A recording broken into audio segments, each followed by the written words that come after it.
when I saw a good fullback, I just more wanted to come up and shake his hand and be like, thank you for your service. Thank you for your service. And, there's not a lot of you left. Yeah. On today's Pardon My Take, we have our good friend Chris Long back on the show. It's been too long for Chris Long, one of the first guests in Pardon My Take history. We're going to talk some ball with him, maybe some coaching hirings, teams keeping their coaches, catch up with him. We're going to do a little cleanup from Sunday. We got Joel Embiid dropping a 70-piece on Wembanyama's face. We're going to do Hot Seat, Cool Throne, FAQs, listener FAQs, and it's all together with our friends from Apple TV. This message comes from Masters of the Air on Apple TV Plus. From the executive producers behind Band of Brothers and the Pacific comes the next masterpiece about the pilots who fought in the skies against Hitler in World War II. P-51 Mustangs. This is just made for you. I'm in. Literally your show. They got it out of my brain. Yeah. Is it starring Danny Woodhead? It is not starring Danny Woodhead, but it's going to be incredible. It's a must-watch. Austin Butler takes flight in the 9-episode limited series. It's a thrilling and emotional epic that is not to be missed. Experience Masters of the Air only on Apple TV Plus. January 26th is when it's coming out, so it's later this week. It is the PFT show. It's going to be. I'm very excited for this show. I'm so excited. Yes. I can't wait to watch it. So I just watched Band of Brothers for the first time. Incredible. I saw that great show. This hits my fix. I don't want to be that guy, but I did read the book. Okay, well that's nice. That's nice. Yeah. Nerd. Yeah. I think that I need to have some sort of World War II knowledge being injected in my brain at all times, or else I start to get antsy and I'm like, wait, I'm going to have to learn about World War I just so I can learn about World War II.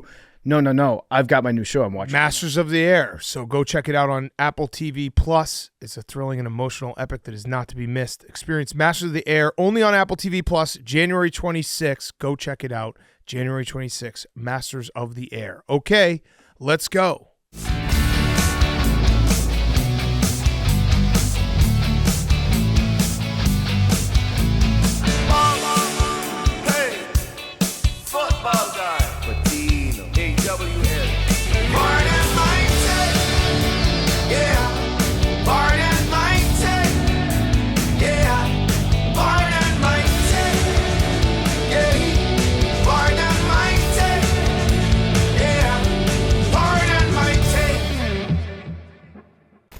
Welcome to Pardon My Take. Today is Wednesday, January 24th, and Joel Embiid is really, really good at basketball. I feel like we need to lead. We're going to talk some cleanup from Sunday, but Joel Embiid, 70-piece.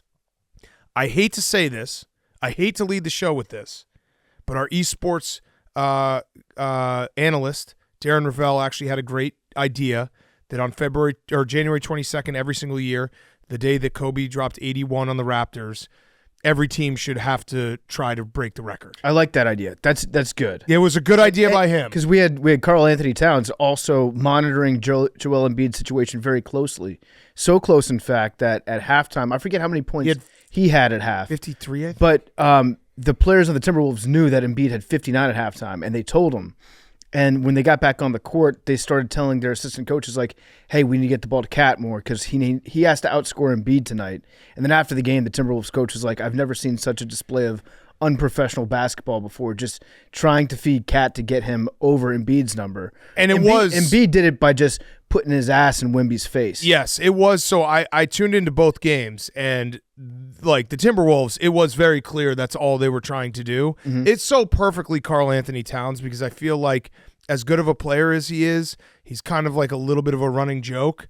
And the fact that Joel Embiid did that 70 easy, and then you have Karl Anthony Towns in a loss get 62, and then his coach be like, that was immature basketball. That was a joke of a basketball game. And the Timberwolves are, by the way, in first place in the West, so that they're having a great season. But it was just so perfect career arc for Karl Anthony Towns to have that type of night and just be like, and we lost. Yeah, you know what I'm going to do? I'm going to bet on James Harden in his next game to go out there and try to score like 55, 60 points. Yeah. I feel like he's got something to prove. He's got to answer. He's got to answer for it. Joel Embiid was incredible. It was the 9th time that someone has scored, or 9th player to score 70-plus. Wilt has done it 6 times. It's crazy because it was also the Sixers record. So it was 70, and it was the Sixers record. He also said, Joel Embiid, to go against the Karl Anthony Towns in his night in the Timberwolves, Joel Embiid said after the game, the only thing I told my teammates was, please don't force it, and let's play good basketball. Let's just play basketball. If I'm open, pass it. If I'm not, just make sure you make the right play. It's unfortunate that Daniel House got booed, because he did, for shooting it, but we were just trying to play the right way and make the right plays. But I think obviously I made shots and they found me a lot. So that's ultimate team guy. Joel Embiid, ultimate team guy. He probably won't be able to win MVP because he's going to miss too many games this year. He's already missed 11 out of 40. Well, they don't hang banners for MVPs. That's in true. Philadelphia. They don't celebrate that. It will be very funny if Joel Embiid has like an even better year than last year, but because he plays like 64 games instead of 65, that'll be the quickest that everyone will turn on a rule. Yeah, so I'm trying to count how many times Wilt Chamberlain has scored more than 60 points. It looks like it's 25 or 26 times. Yeah, and he's plus 76 times, I think. Just for the record, he had 100 points one game, and then he had, if you believe that, he had 1, 2, 3, 4, 5 games of 70 points or more. Yeah. Fucking insane. Yeah. Just to go back and look at the stats, especially that 1 year where he averaged 50 points and I think 20 rebounds. Yeah. 50 and 20 for an entire season. Yeah. But yeah, Embiid is a beast. It was a mismatch on defense. And it was tough because Pop, I think he was a little tongue-in-cheek, but he said they were going to hammer his ass before the game. It was funny, too, watching Joel Embiid walk by Wemby and see how tall he was, and you could see his face. He's like, whoa. Because he said afterwards, like, I know I'm tall, but damn, that guy's tall. I just like the idea that Joel Embiid can walk up to Wemby and have the same reaction we all do, which is you look at a very tall person and you just say, how tall are you? Yeah. Do you play basketball? Yeah, you play basketball. That's the reason why Zach Edey plays basketball, so that when people ask him, do you play basketball, he can be like, yes. Yes. Joel Embiid, the last 16 games, so this is over the last 6 weeks, he's averaging 40.3 points, 11.9 rebounds, 5.1 assists, and he's shooting 57.4 from the floor and 41.7 from three. He's out of this world, 90% from the free throw line. At least, if you're a Philly sports fan, if you're like a diehard Eagles fan, diehard Phillies fan, at least you got to sit home and watch this last night and take in every single second of it and be like, you know what? It's been a tough year for us, but this was just a once-in-a-lifetime opportunity to watch this as it happened and appreciate greatness that you have, and not to have like me and you shitting all over your experience. Right. It's like a where were you moment. Where were you? Everybody remembers where they were watching this game. Yeah. So, Max, where were you? I did not watch the second half. Oh, no. Oh, no. God damn it. You were so close to just getting only praise. Yeah. Where were you? My girlfriend's in town. I went to go to the movie. I mean, it was a game against the Spurs.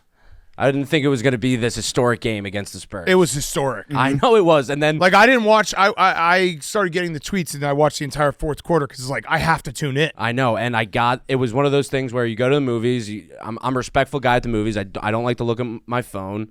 And then, like, the second it's over, I looked at it. The first thing I see is the ESPN notifications, and then like 4 texts being like, "Holy shit, are you watching this?" And you weren't. And how do you respond to people calling you a casual? That's the worst thing you can call a man. Well, I also couldn't tweet about it because it was an hour after it happened. Yeah. And if I started tweeting about it, people were going to be like, "What the fuck? Where were you?" So now I guess people will know. That's brutal. There was nothing I could have done. I was at the movies. I missed the game. I'm really upset I missed the game. But Joel Embiid is unbelievable, and it's kind of, you know what, Max? I understand because, like, I remember when Derrick Rose got traded from the Bulls. I was at a Cubs game. And I immediately rushed home and wrote a blog, but it's kind of the same thing. What do you mean? Like, it sucks to it sucks to when your team is again. I immediately rushed home to write a blog, but yeah. I mean, I don't write blogs. Yeah, you could have just fired off a tweet, a video. But, yeah, but it's an hour late. Like I had the truth. I had a tweet that was typed out, ready to go, and then I was like, it's too late. Like people are just going to be like, where were. This has been the talk of Twitter for an hour. I want to note one important thing. I think this is the first time I've seen Hank wear a Celtics hat this year. Was that on purpose today? No. Okay. Hank, you would never miss a 70-point game. Never. I do have one thing that's been... It's the worst part of being a fan. Max, I actually have your back. There's no worse feeling than having a random crazy game happen and you're like fuck. It's like Jimmy Fallon. Against the Spurs. Fever pitch. That game shouldn't have been like a meaningful game. Oh, it's the worst. You're like, God damn it. I cannot believe this. Go ahead, Hank. This is tough to admit, but it's true. Roan, coworker, good friend, has a podcast with Pat Bev, who's on the Sixers. I listened to that podcast, and I have grown to really like Pat Bev. I like the belt to ass tour. Like it's fun to follow, and I've caught myself being like, damn, like I'm not rooting for the Sixers. And obviously, when they play the Celtics, like it's fade on sight. But I don't like this. I don't hate the Sixers. I don't. What? Yes, I like Roan. I love Pat Bev. I like the show a lot. I like Pat. Like the belt to ass tour is a great name. Every time they win, he's just like belt to ass tour, belt to ass tour. They have belt got to ass tour. They've got a lot more likable. And after the game, you could see his teammates. They were like pouring everything in the locker room on him. They dumped like a bucket of ice water. They were spraying beers, champagne on him. It seemed like a pretty cool place to be, which is like way better vibes for this Sixers team than we've seen in the past. James Harden. It's just Tyrese Maxey James being Harden the number two. would never spill a drink. That's correct. Tyrese Maxey being the number two again, rather than James Harden being the number two is just a world of difference of like likability and guys. Tyrese Maxey's one of the most likable guys in the NBA. Yeah, and there are other teams making moves now too. Maybe some panic moves in Milwaukee. Did you see Joe Prunty's back. Milwaukee fired their coach and top candidate Doc Rivers. Ooh. Get him back in there. Ooh. Get him back in the mix. Bucks Sixers playoffs. Let Joe Prunty just do his thing. I love Joe Prunty. Team Prunty. Yeah. I don't want even the possibility of Doc Rivers. If Doc, that would be so What if bad. Doc just figures out how to coach in the Championship playoffs caliber coach. against Yeah. yeah. Either way, it was a fun night in the NBA. If there's anybody who has the experience of how to make the Sixers lose in the playoffs, it would be Doc Rivers. Yeah. Might be a great fit. That's a great point. But yeah, it was a fun night in the league. It was fun to see. I mean, that would be a very cool thing if every January 22nd, it's like every team's just going to be like, we're going to fucking go for it. Mm-hmm. Celtics beat the Mavs. Jaylen Brown crossed up Luka. Leaky Black made a free throw. Yeah. One of the greatest calls. Shout out the Hornets announcer. Eric Collins. Yeah, he was freaking out. It was his first free throw that he'd ever made in his career. So he was going nuts. He was going nuts when Karl Anthony Towns was shooting threes, too. Are you a little bit worried about Kristaps, Zach? Why? He's sitting out. Oh. Yeah, I mean, I've said it the whole year. If If this team is healthy in the playoffs, they'll win the championship. Kristaps has been an amazing addition. Funnest Celtics team to watch, since the Big Three. I'm excited for the playoffs. We just got to stay healthy. Yeah. Just got to stay healthy. And then I think the Heat got some Heat culture. Yeah, they got Terry Rozier. He's good for He has Heat some old culture. tweets that like he loves Heat culture. He loves Wade. Yeah. And the Knicks. The Knicks haven't lost, or haven't the Knicks not lost since they got OG? They've only lost one time since they got OG. Oh, how many games? I think 9. Oh, that's a significant amount. Yeah. We're going to do a full NBA preview after the Super Bowl. We're going to tape it with Russillo at the Super Bowl, so we'll get it in person. This was kind of a mini NBA preview. We can't mention Terry Rozier's best tweets without bringing up the Osama one. This is Yeah. one of the best NBA tweets of all time. Osama should have hooped instead of trying to kill people because he's tall as hell. Yeah. Facts only. He would have had a sick inside-out game. Post game, yeah. Yeah. Do you guys want to know Fidel Castro. something crazy? Yeah. What? You mentioned Kobe's anniversary. What was the lottery ball on Monday? 24. Is that pre-Colorado Kobe or post? I can never remember. 8. He switched his number. I think I don't know which was which, but Yeah, I don't know. I don't know he was either. number 24. Well, you brought this up. I You brought this up, 3. Jake. You brought up Yeah, but he was Colorado. still a great basketball but player, when I number think 24, I also think of him as 8, so I can't remember which one it is. It was You pre. did bring that up. It was pre. pre? 24 was – so he was 24 when Colorado happened, though. Yeah. Yeah. Okay. And he was 8 That's when he Jake's scored. favorite he was number. 8 That's when he scored that's why 7. Got it. I always How many take times did I guess I take 24? 8. 8. Yeah, 8. How many times did I guess 24? 8. 0. I always take 8 because But you just brought up a whole 24 Well, segment. I was just saying it was Yeah. crazy that Kobe's anniversary, 24. yeah. I just want to was make sure cool. that our listeners know that like we do not endorse 24 Kobe. Right. 8 Okay. Kobe on the other hand. Saying it Correct. was Mamba. Crazy coincidence. Mamba. Mamba mentality. Mamba. What? Is that how it works? I feel like 8 Kobe is when the bad stuff happened. Then he switched. No, to it 24. Oh, I don't know. You tell me. Yeah, I think it's 8 Kobe's Right. bad. Well, just Oh, so delete that entire part of our podcast. Jake endorses. I like 8 Kobe because before that I had no idea. He likes 24 Kobe after Colorado when you Okay. already had already happened. Oh yeah, he likes yeah. 24. See, we can be flexible here. He We endorses can move this around. He endorses whitewashing. Yeah, No, right. no, no, Yeah, no. no. I was just saying, Yeah, I we was can pointing move- out the idea We're shapeshifters when it comes to arguments. that our ball machine, which has a 1 in 100 chance of every number hitting, happened to be one of Kobe's numbers on the night he dropped 81. Wild. That's all. Yeah. Wild. Okay. Should we talk a little clean up from Sunday? Let's clean it up. Let's clean it up. A lot of people upset about analytics out there. Oh A my lot God. of discussion about All right. analytics. I have a take, and that's people just use the word, they substitute the word analytics in whenever there's a number that they don't like. And they're like, this is analytics. So I had a similar take that we should just eliminate the word analytics because someone pointed out to me and it made perfect sense. They're like, analytics is to sports as woke is to politics, where the word woke just gets used, or canceled even, gets used for everything. And it's like, but you didn't actually get canceled. Like analytics, you're just trying to give your team a better chance of winning here. I don't even know. It's like simple math. Well, my favorite is people who are baseball fans, and they're like, I hate these new sabermetrics and analytics. Let's go back to talking about batting average. Yeah. That's the same thing. It's the just same like thing. they figured out a better way to figure out baseball and the efficiency of a batter. In football, it's pretty simple. Yeah. I think it's pretty simple. We're not smart people. We're not good at math. But we do understand that if you go for it when you're down 14, then you have two chances to go for it. It's also it's also just a simple question of, do you want your team to try to win the game? Yeah. The best chance to win the game, or do you want to just play it safe and be like, let's just go to overtime? Like, I want my team to try to win the game. And if you add up all the math, if you said, hey, you have a 60% chance of winning the game this way or a 40% chance of winning, I always want to go with the 60%. And also, I don't know if that's the actual percentages, don't sue me, but that's kind of what it comes down to is like, you have a higher chance of winning the game if you go this route. Why would you ever choose the other one? Because that's what they did in the past? they just need to rebrand and be like, if you are in favor of not listening to these analytics, you're actually rooting for kickers and punters, the dweebiest people on planet Earth. So this was my other thought. I think the problem with analytics is you can make the argument, and I think it's a fair argument, that analytics or, advanced statistics, sabermetrics, all these things has, in a way, ruined baseball and basketball. I think that's a fair argument to make. Baseball, home runs, there's less, hitting opposite field, less stolen bases, although they've literally made the rules to bring that back in the game. There's less action pitch to pitch with analytics and how teams are building the roster. Basketball, similar way, where it's become just 3-point shots or dunks, and the art of the mid-range has kind of been lost. Football is the one sport where analytics and advanced metrics has made football significantly more exciting, and I think that there's just a lot of people who just either are too young or don't remember that 90s football and early 2000 football, when it wasn't even a question if you had a 4th and 2 you'd punt. Why would you want that? It's so much more exciting when a team goes for fourth down on the goal line.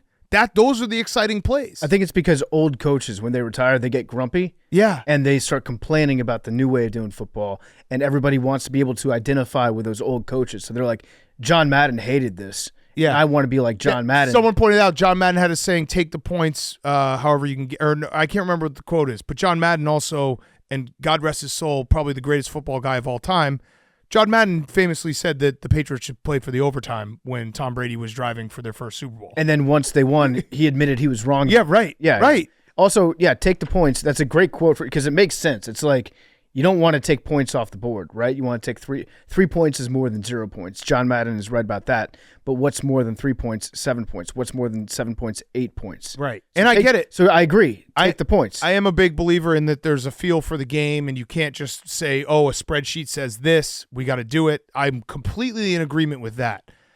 But this one is like a simple math equation where it's like if you can convert a 2-point conversion over 50% chance, go for it twice. You're going to need another touchdown anyway. And people were like, well, how many times does it work? Well, I know I think the Packers did it to the Saints this year. The Titans did it to the Dolphins. The Bucks almost pulled it off against the Bills. Most teams are doing this now. Yeah. So if most coaches have realized that this is actually in their favor, I think there's probably something there instead of just being like, you got to kick the extra point. I went back and I reviewed my interview with Ron Rivera from before the Super Bowl in 2015, I think, 2016. Okay. And he was at that time known as Riverboat Ron. And he had Cam Newton as his quarterback, right? Cam Newton that year, I think he was the best short yardage back of all time in the NFL in that 1 year in his efficiency. So if you had 1, 2, 3 yards to go, Cam Newton was the best that we've ever seen doing it. And I asked Ron, I was like, why don't you just go for 2 every time? And he's like, well, I'm not a mathematician, but if you get 95% of 1 point, that's pretty good. That's a sure thing. I was like, yeah, but if you have 50% or more of 2, which is bigger? And he's like, I'm not a mathematician. I'm a football coach. Right.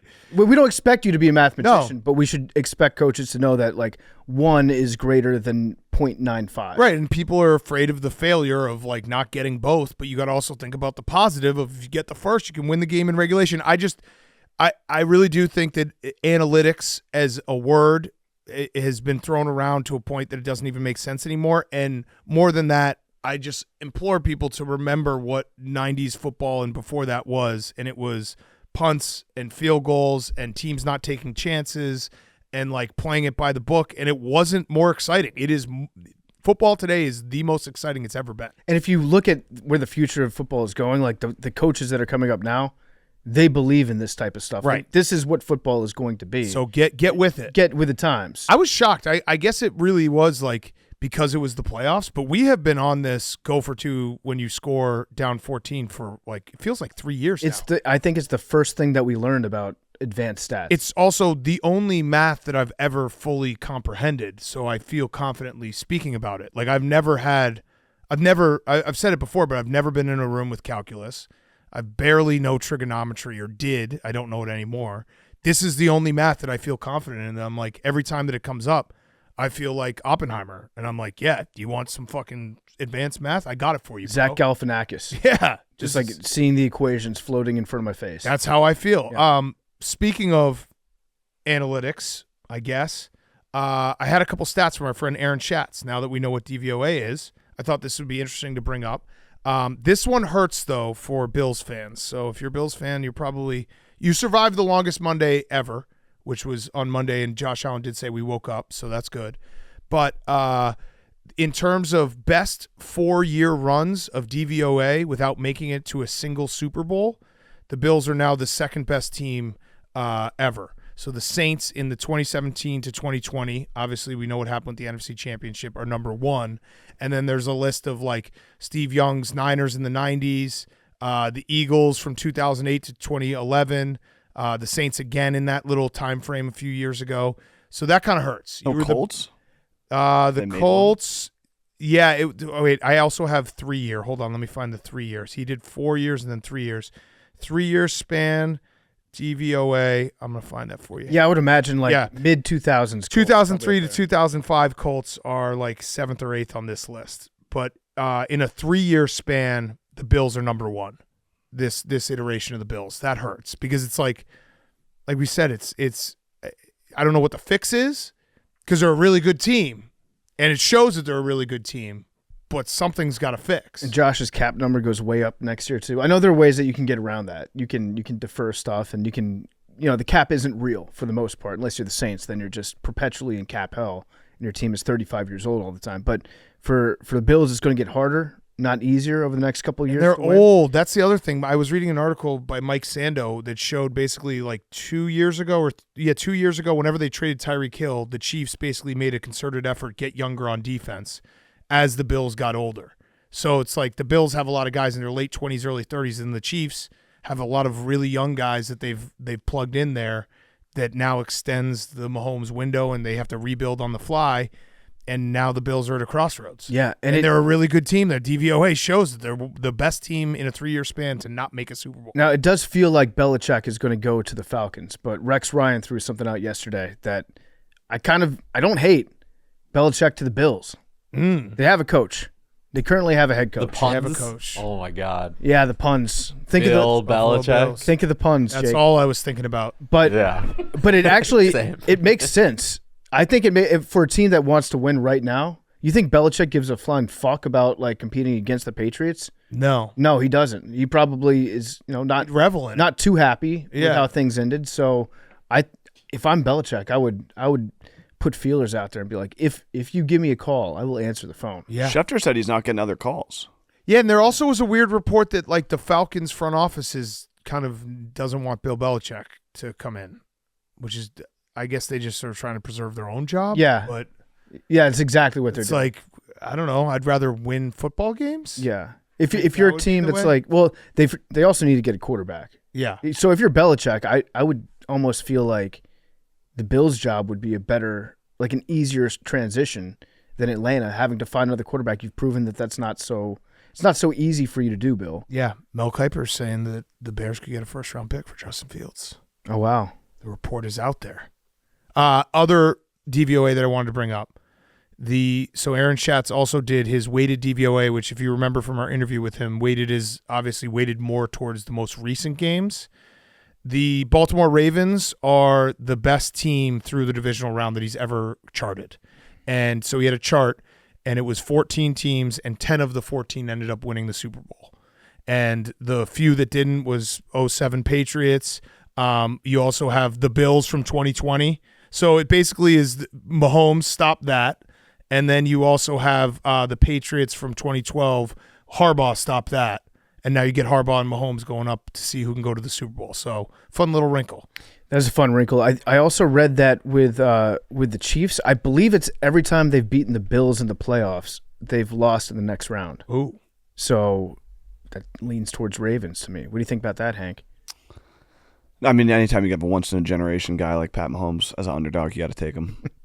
Patrick Mahomes being 13-1 in the playoffs against people not named Tom Brady.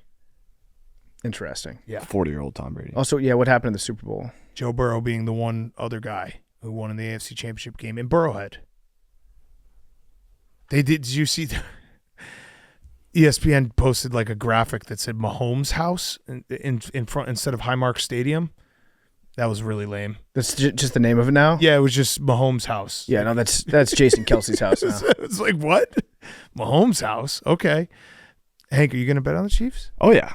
You have to. It's lock of the century. I've also done some soul searching about the NFC Championship game, and I think you guys are set with who you're rooting for, but I think I've reached my limit of pulling even remotely for a division rival. I'm done. I'm done with the Lions. I think I have to just go Niners because it's just they're a division rival. Like I told you, I was reaching my limit, and I've reached my limit.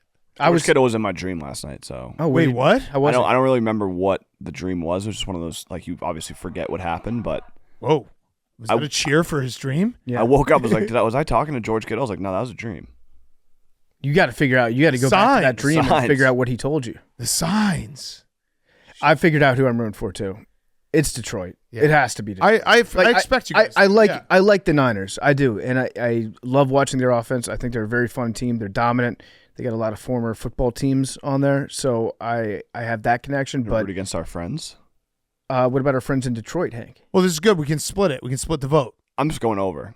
Oh, okay. Yeah, I got to go with it's the Lions. It's the Lions playing in the NFC Championship. It's a no-brainer. If you don't have a dog in the fight, Shut up, Max. it's the Don't fucking lie. Lions. It's Detroit playing to go to a Super Bowl. San Francisco, you'll have your shot again.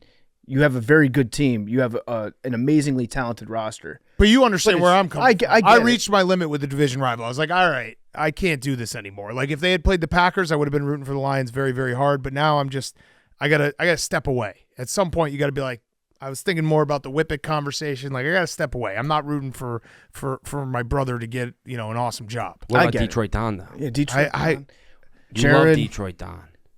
Dan, I do love Detroit Don. And Detroit Don in the Super Bowl, going to the Super Bowl. Sprinkles. Cost us a lot of money. Great week. But that would be so fun. great week. A lot of Listen, if memories. it happens, I'll The Niners if fans it happens, stink. I'm buying tickets for Detroit Don and Superfans. So it's not, it is what it is.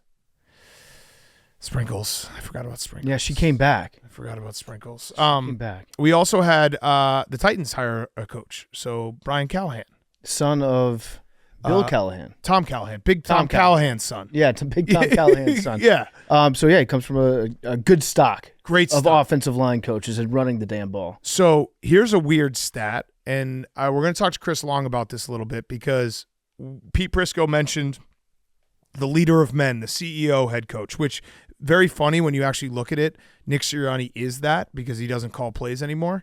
But you have Harbaugh and Dan Campbell are the two left that are quote unquote like the leader of men, CEO. They're not actually calling plays. Tomlin was also in the playoffs, one of those types. So it feels like as much as Pete Prisco thinks that that's what you should hire, it's going the opposite way in the NFL because with Brian Callahan getting hired by the Titans, every single team has changed their offensive coordinator since the start of 2022 season. That's crazy. Crazy. Yeah, that's wild to think about. And you could maybe say Kyle Shanahan calls the plays, so he's the only one who hasn't changed, but every other one after the 2021 season has had a change. And some of them have been promotion within, like Ben Johnson was obviously on the coaching staff and is now OC, but they're all have changed. And there's also a shitload of Irish head coaches now in the NFL. Yeah. Like very blatantly Irish last names. Yeah. They're everywhere. I have to wonder if Tennessee's going to try to get his dad to come in and coach the offensive line. I think he is. That would rock. Yeah. Father and son duo. He's got to be. But it is a interesting point on where the league is going, that it's like it feels like offensive coordinators, you hire an offensive coordinator hoping that they can, crush that side of the ball, and then you just piece together a defensive staff. That feels like how it's going. Because we also lost Pete Carroll. I should have mentioned Pete Carroll, CEO, head coach. Pete Carroll may be back in the mix, though. Oh, yeah? So they were saying the Chargers are within striking distance with Harbaugh. Yes. I guess they brought in the wife for the next interview, Mm-hmm. so things are getting very serious. But Carroll, his name has also been tossed to the mix for like the Chargers. I like that. Because I don't think he's done. Yeah. I don't think he's done. Pete Carroll would go insane if he stopped coaching. Yeah, he needs to he'd just be chewing through every piece of gum in the world. His entire life is just on a football field. Last thing I had one other thing. We did not do a good enough job of just saying how incredible Chris Jones is as a football player, because watching back that throw that missed in the end zone, that was Chris Jones bumping into Josh Allen. Yeah, he had Diggs underneath, and he went for the home run. He went for the touchdown, which I like. Right. I like the fact that they were trying to score, and he thought that he had a throw open. But yeah, Chris Jones just bull rushed him back. It was some stat like he lined up like 5 or 6 times on the edge down the stretch, and every single time he just wrecked the play. Mm-hmm. And he is like one of those, like you need one of those dudes in the playoffs who's like, okay, when we get to the fourth quarter of a tight game, you're just going to start taking over and single-handedly wrecking plays. Yeah, it's going to be a great weekend of football. Yeah. So excited about this weekend. I'm very, very excited. Okay, so last thing I had was, what do we make of this report out of Philadelphia that Jalen Hurts might be a diva? Oh, I didn't see that one. Yeah. You'll have to explain that one to me, because Max, what does it say? There was reports that Jalen Hurts was a little detached this season from the team. And now the report did say that he's a great guy, but he doesn't always know when he comes off as standoffish. Yeah, like when he does those videos of him shopping at Target, where Yep. he sets his camera up, a lot of people are like, hey, why are you asking for all this attention? Getting a haircut. Yeah. Yeah. Putting on his sweatpants, staring at the TV. There's been bullshit coming out of the media from the Eagles all year, so it's all a bunch of crap. Everyone knows the Eagles gets clicks right now, so they're making stuff up, or they're fabricating, or they're embellishing what is going on in that Eagles locker room, and it's disgusting. Oh, that's an interesting word you just made. Fabrication would be making it up. Embellishment means there's a little kernel of truth. Well, there's probably one person who's in like the equipment room who probably said some bullshit that wasn't true. Okay. Do you think that there's a little bit of diva to him? No, I think Jalen Hurts is a great leader of men and a good quarterback. A little standoffish? So even better person than he is a football player. Is what you just said. Agree. Yes. I want my quarterback to be way better of a player. Yes. I want a dickhead for a quarterback that wins He's games. good as both. And then Florio's trying to start this narrative that he's getting traded. Uh-oh. Florio will Fiction say writer. anything. I respect that about Florio. It's like there's nothing off limits to him. He put out something. It was like, if the Eagles wanted to trade Jalen Hurts, it would be very easy for them. Well, yeah, I Yeah, would 'cause assume so. He's a really great- good at he's a great being quarterback. Like, Yeah, it was some bullshit about his contract that makes it. Yeah, Florio's like a stoner that doesn't smoke weed. Like he just like that's he great. just gets baked and is like, you know what would be cool to write about? He's a stoner that doesn't swim. trading Jalen Hurts. Like that'd be cool. That'd be wild. Yeah. He gets baked on his own foot. What's the craziest thing? Tom Brady coming back to he's going to play quarterback for the Patriots next year now that Bill's out of town. Did you see that report, by the way? Could happen. That Kyle Shanahan told Brock Purdy he's the start. This is also, we don't know if this is true, but it was reported that Kyle Shanahan before the season told Brock Purdy he's a starter unless Tom Brady wants to come back. I like that. Yeah. I think that probably is true. If Tom Brady wanted to come back, I think almost every team in the league would be like, yeah, sorry, you know what? You're gonna ride the bench for a year. What if Brock Purdy gets hurt again in the NFC Championship game? I want Do they Phillip go Rivers. Tom Brady? No, I want Phillip Rivers. Like Phillip Rivers should be the guy.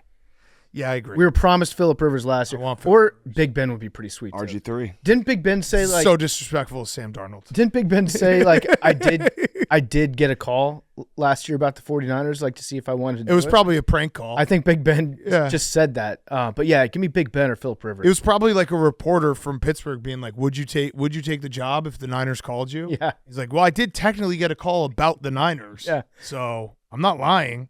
Okay. I hope that Brock Purdy doesn't get hurt. I don't in want him this to get game. hurt either. But if he does, that would kind of rock just to see who Kyle would come up with. Again, Sam Darnold is on the roster. I don't think it's going to be Sam. Yeah. Tom Brady in the Super Bowl against Mahomes. Now this is fan fiction. That would be great. Against Mahomes, Taylor Swift watching. Yeah. Holy shit. I mean, it is. We've seen a lot of stuff about how the NFL wants Taylor Swift at this game. Yeah. Right? It's rigged. And it's rigged. And Warren Sharp just put out a stat about the official that they called in. They hit the Scott Foster button in the NFL. The official that's going to be reffing this game, home teams lose at a much, much higher rate. Who is it? With this guy. I think it's Sean Smith. Is that the guy's name? Smith. Sounds like a fake name. He calls a lot of false starts. Perfect guy. On the home team, not so many on the away team. Like disproportionately, there's a big difference there. So they called in the big guns to try to make Lamar win this, or to make Lamar lose this game. Here are the numbers. Sean Smith on the Chiefs game. The last 3 years, with other refs, home teams win 56% of the time, but with Smith, home win rates dropped to 41%. Oh, no. See, I thought it would be different, Jake. I thought that the NFL would want Taylor Swift to not be at the game because there's so many people out there that said that they were going to stop watching football because Taylor Swift's on it. Yeah. Oh, no. So they want to make sure that she's nowhere near the Super Bowl this year. Also, the Swifties have done a deep dive. I think she has an Eras Tour concert very far away, either Australia or Japan. It's Japan. Yeah, we talked about that. She better. Yeah. If she's But a real the day one. before, she would get the time back, so it's possible on her PJ. The game thread from the Swifties was so funny. I don't know if you guys saw this. Oh yeah, but like someone what's a put touchback it or there. something. Yeah, it was here was one of them. I hope that the Bills kicker doesn't beat himself up too much. It's an awful situation to be in. I hope that he's around a great support system. Someone else wrote, I feel like I want to cry and puke, and also like I can't breathe. I'm assuming this is fairly normal in this kind of game. Yeah, football rocks. Welcome to football, Swifties. What is a touchback? I'm so lost. It's great. Swifties. I think it's been great for the game this year because it brings in so many people who just don't watch football. And at the end of the day, some of them are going to still watch football. Yeah. After this Taylor Swift era, pun intended, I don't is know over. if there's a ton that are going to stick around.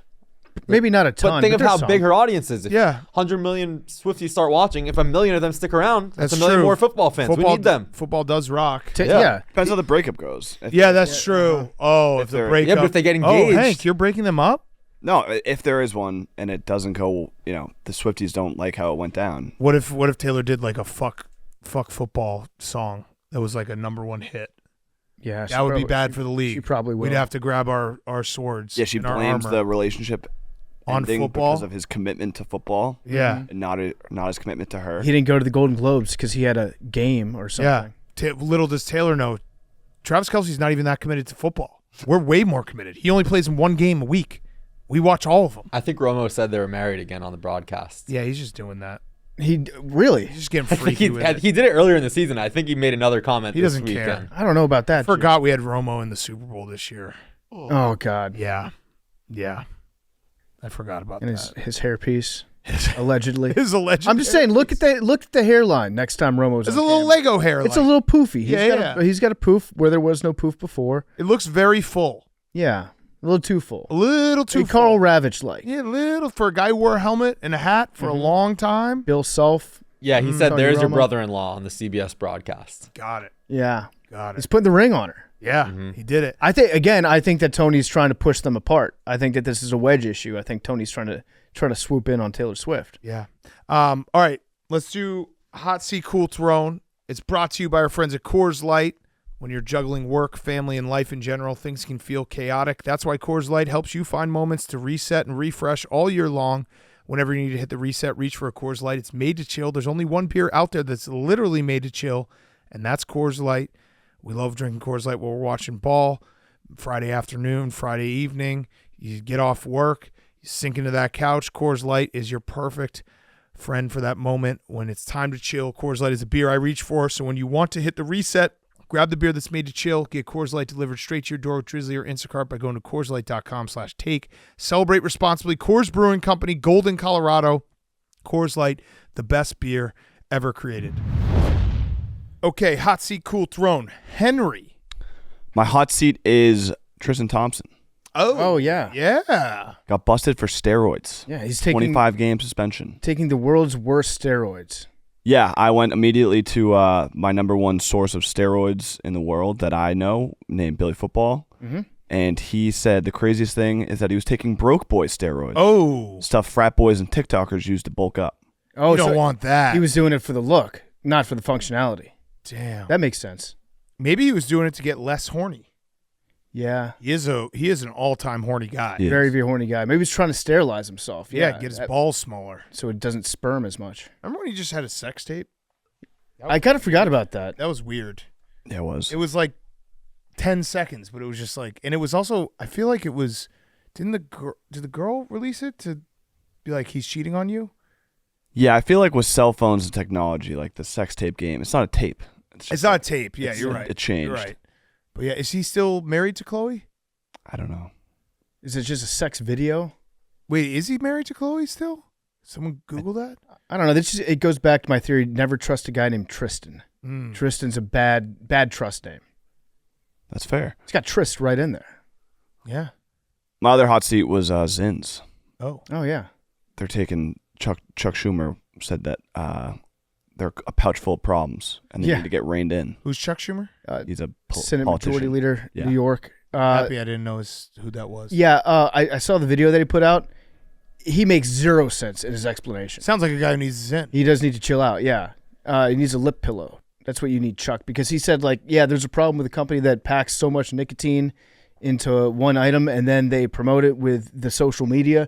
He just has no fucking idea what he's talking about. Yeah. The problem with senators is they get a bunch of nerds that are their staffers that have to find these little like pet projects to work they're on. Losers. Like, what are you up to? Well, I'm putting together this presentation for Chuck on my issue, which is that I think Zen suck because I'm a nerd. Yeah. And then Chuck Schumer's like, yeah, this is good. I like this. Get Washington, D.C. laid. I don't think they're married. Oh, okay. Who, Chuck Schumer? But No. Chuck and let's Amy see. Schumer? Tristan. It's her Yeah. dad. That's her dad? Yeah. No, Is it really her dad? No. There's no way. Same last name. Let's see. Okay. Amy Schumer, Dad. Chuck Schumer. Let's see what this relationship is like. I think they are related. What? They're cousins. Oh. Look at you, Hank. How about that? Get in the politics I know my game. politics. My cool throw was math, but we already went over all of that. One other thing that I was thinking during the games on Saturday, and I think it happened Sunday, that I thought was just a thing. I did do some research and I realized that it was just my Patriots derangement syndrome. Hold on. Time out. I just want to go backward a little bit. What was the research? What did it look like? I want to know what exactly research for you is. I looked up articles that pulled the stats. Okay. And showed the stats of the thing that I was referencing. Did you read the articles? Yeah, I read the article. I read the graphs. Looked at the graphs. So what did the graphs say? I thought, and I realized after doing my research that it was just because I'm a Patriots fan. But I thought that it was just a fundamental rule that you defer the toss. The Texans didn't defer the toss. They elected to receive. They went 3-and-out. They tied the game before half. Ravens got the ball back, scored, and the game was basically over. And I believe the Packers did it too, and it just doesn't make sense. Why would you not defer? Why would you not get the ball back to start the second half? I just assumed that was like a cardinal fundamental rule. And then when you look at the stats, the Patriots, it's like 95% of the time they defer, and then it goes down from there. But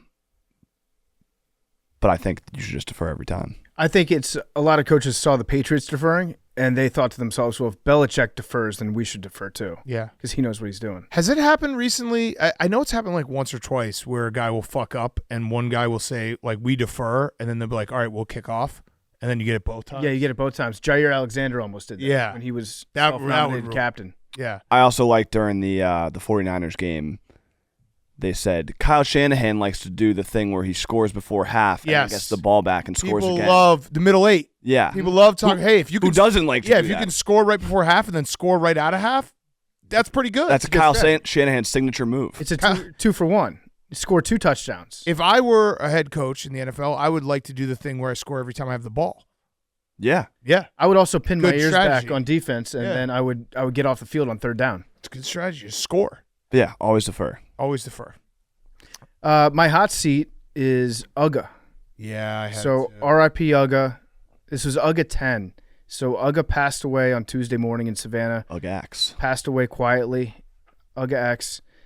He was the mascot he retired following the 2022 season, and then Boom took over as Uga 11. This was the best Uga in the history By of far. Ugas. Wait, his name is Boom or his name's Uga 11? It's Uga 11, but his real name is Boom. It's like the Dalai Lama's name isn't Dalai Lama. You have a name, and then you get the title of Dalai Lama. Mhm. And then when you retire, you're no longer Dalai Lama anymore. Got it. It's like They both like it's like- kissing kids with their tongues. It's like Nebraska always has to have a quarterback named Martinez. Got it. Yeah, so Uga was promoted to being it was Q was promoted to being Uga Right. November 21st, 2015, and then he retired as the most decorated of all the Bulldog mascots. As a mascot, they had a record of 91-18. They won 2 college football playoff national championships. Great dog, very good dog. Incredible dog. Rest in peace, R.I.P. Uga/Q.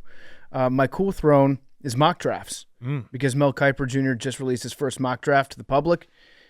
Do you want to know who you got, Hank? Mm-hmm. Okay, in order, the Bears take Caleb Williams, Yes. number 1. I'm in. I'm also officially in. I just want to say that I've done a lot of soul searching. Especially that Mel Kiper's like, oh, we can get a first for Justin Fields. Let's just do it. With the second pick, Washington Commanders select Jaden Daniels. Oh, LSU. Wrinkle. A little wrinkle. With the third overall pick, the Patriots take Drake May. Oh, we're all getting new QB. How about that? Yeah, so we're getting new QB. That, by the way, I know that we've talked about this a lot, that the draft goes through us. If all 3 of our teams take QBs, for this podcast, it's like we are intertwined forever. For the next 5 years, it's just going to be a debate between the 3 of us, Mexican standoff, which QB was the good QB. And 2 of the 3 of us will hate one of the other people. Yeah, Correct. one Because has to be elite. One right? guy is going to be awesome. 2 are going to suck. And 2 are going to suck. Yeah. And then we're going to fucking despise the Yeah. person that got the good quarterback. And it's going to be, oh my God, the pressure is just insane. So I think what Mel's doing here, and it's smart, this is what Mel likes to do, and they always call it like mock draft 1.0, and then you can have draft 1.1, and then later you do 2, then 2.1. You can just like update your mock draft from here until the actual day that it's done. I think he put Daniels that high because later he'll have them switch. Yeah. And he'll be like, you know what? More information has come to light. New research has come out. And I think that now the Commanders are leaning towards Drake May. You got to wait for pro day, combine. Yeah, you get some iteration of your mock draft is right. Yeah, and this one did not have trades, I don't think, but I always like the hypothetical trades because that's the ultimate fan fiction. You can tune into our junior draft analyst, Stephen Shea, because he usually does a mock draft with like 15 trades. Yeah, and they're all wrong. Yeah. They're all incredibly incorrect. Also, Big Cat, I think you got a Dunze. Ooh, nice. Yeah, so that's a nice little 1-2 like combo. him. But yeah, love mock draft season. It does hit different being at the top of the draft. Just give me all the content right now. Let me just daydream about having a new quarterback. I know. It'd be fantastic. I'm really going to be sad. Hopefully the Bears don't have the first pick next year because that would mean they would suck really, really bad. But having the first pick is an addiction. Well, you just said you could trade Fields for a first rounder. Yeah, maybe we'll get maybe like the Falcons will suck. Being able to root against a team is awesome too. Okay. All right. My hot seat is the GOAT conversation because Kevin Durant is asking why he's not in the GOAT conversation. He's also firing back at people on Twitter. Kevin Durant's in his bag right now. Yeah, He destroyed that fan. He went on Twitter today. He Are we still saying took to Twitter? took to Twitter. We used to say that all the time. You can't take to X, right? Yeah. You take to Twitter. Yeah, so he asked why he's not in the GOAT conversation, and someone replied, Jacob the Clipper said, would MGA be in the GOAT convo if he left the Bulls in 1990 and joined the Bad Boy Pistons, or if LeBron left the Cavs and joined the Big Three of the Celtics in 2010? Kevin Durant said, I can sit at any table at any time and talk basketball comfortably with anybody that has played the game, but Jacob the Clipper said I couldn't. Nobody knows you, bro. Move around. You have no credentials in my world. Move around is such a good burn. Move around. And then he had another one. Someone was basically like, dude, you're tweeting too much. Bro, still replying to people on Twitter. You're so shameless. He wrote, you got to accept that you won't change my mind on these things, and me saying them out loud has no real effect on your life. You can just ignore me and move on. You don't have to engage. Great point. Mm-hmm. That's a great point. Also, you know who could stand to use some of that advice? Kevin Durant, probably, yeah. He did hit a shot against the Bulls. I was watching that game, the game winner, where it was like maybe he should be in the GOAT conversation because he like double clutched, moving away from his body. He's really good. Very, very good. But the GOAT conversation just got a little murky if Kevin Durant's in it. I put Steph Curry up there. He's in the GOAT I'm conversation. putting Steph Curry in the GOAT conversation right now. Oh, there is some breaking news. If KD gets another ring, I think he's in it, in the conversation. You think so? Where though? Phoenix. Okay. It doesn't say KD on the Bucks, KD on the Celtics. No. Yeah. So you're sounding like Jacob the Clipper. Well, yeah, you gotta. I mean, even LeBron, he got one not on the super team. A real one. LeBron has one real ring. He had bums like Kevin Love and Kyrie Irving. True. It is very funny whenever this debate comes up. It's like, yeah, well, he had every team in the history of the NBA needs good players. Yeah. The Bulls had some pretty good players. Yeah, Scottie Pippen, top 50 one of the best players ever. Like, it's very funny. You know, obviously I changed the dynamic when you like move to a team that's already established and really good. But every team ever that has won a championship had a lot of good players. Yeah, we have a quick update here from the NBA about what's going on up in Milwaukee. Oh yeah. This is a wild story. This looks like the Athletic font. I know the Athletic font. It says league sources say Doc Rivers, who signed on as an ESPN analyst after getting fired by Philadelphia in May, began to serve as an informal consultant to Griffin at the behest of the Bucks. 1 month later, multiple sources briefed on the matter now indicate that Rivers is the serious leader for the now vacant position. So he's Littlefinger. Preferred choice of key stakeholders. This is Dick Cheney. This is Dick Cheney in the year 1999-2000 when George Bush was like, I need you to find me a vice president. Go out and see what's going on. And then Dick Cheney's like, it should be me. Yeah. I'm your vice president, George. He set this whole thing up. You know what? Conflict of interest, by the way. I listened to Doc Rivers on ESPN. Now I don't know what he was clearly compromised. I can't believe that ESPN would ever show bias. This is bullshit. To any team. Give me my money back. Or just let me log in once. And stay logged in. I've been going through this bullshit trying to read Mel Kiper's draft today. No joke. I have tried to log in 6 times to ESPN Plus to read the unlocked article, and they keep not letting me in. It fucking sucks. And not to say anything about when I try to like watch a UFC fight on their app and it kicks you out, you have to sign back in. It's an unusable website. Dude, let me watch Mississippi Valley State because I have the over, okay? I try to log in, kicks me out, can't log in. Like, let me watch my college basketball games.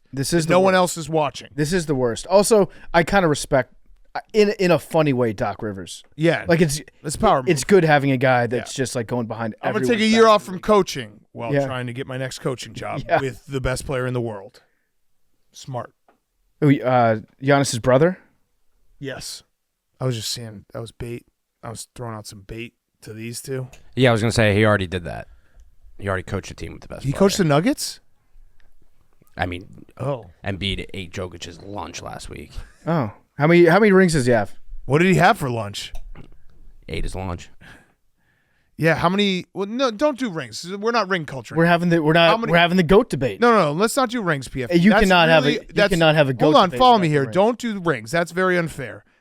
Because rings, anything can happen in the NBA playoffs. Why don't we bring it down a little bit? How many conference championships has Jokic and Embiid been to? He doesn't have to play the Celtics.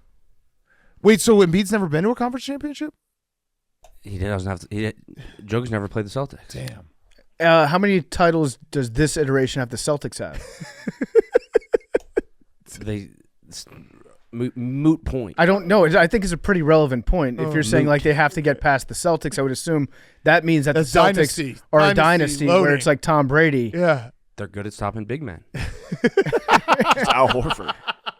Are they? Wait, so the Celtics are good at stopping big men? The Celtics have a dynasty of stopping big men. What if the Celtics were to play against a team in the finals that had a good big man?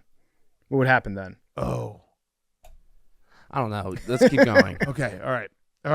My cool throne, Max, this is a good one. My cool throne is me and Max because we've been lifting now 4 weeks, and I'm not going to lie, I'm feeling stronger. And people are probably going to be haterade on us, Max, because we're going to get in shape. I've lost like 5 pounds, just fucking getting the metabolism going.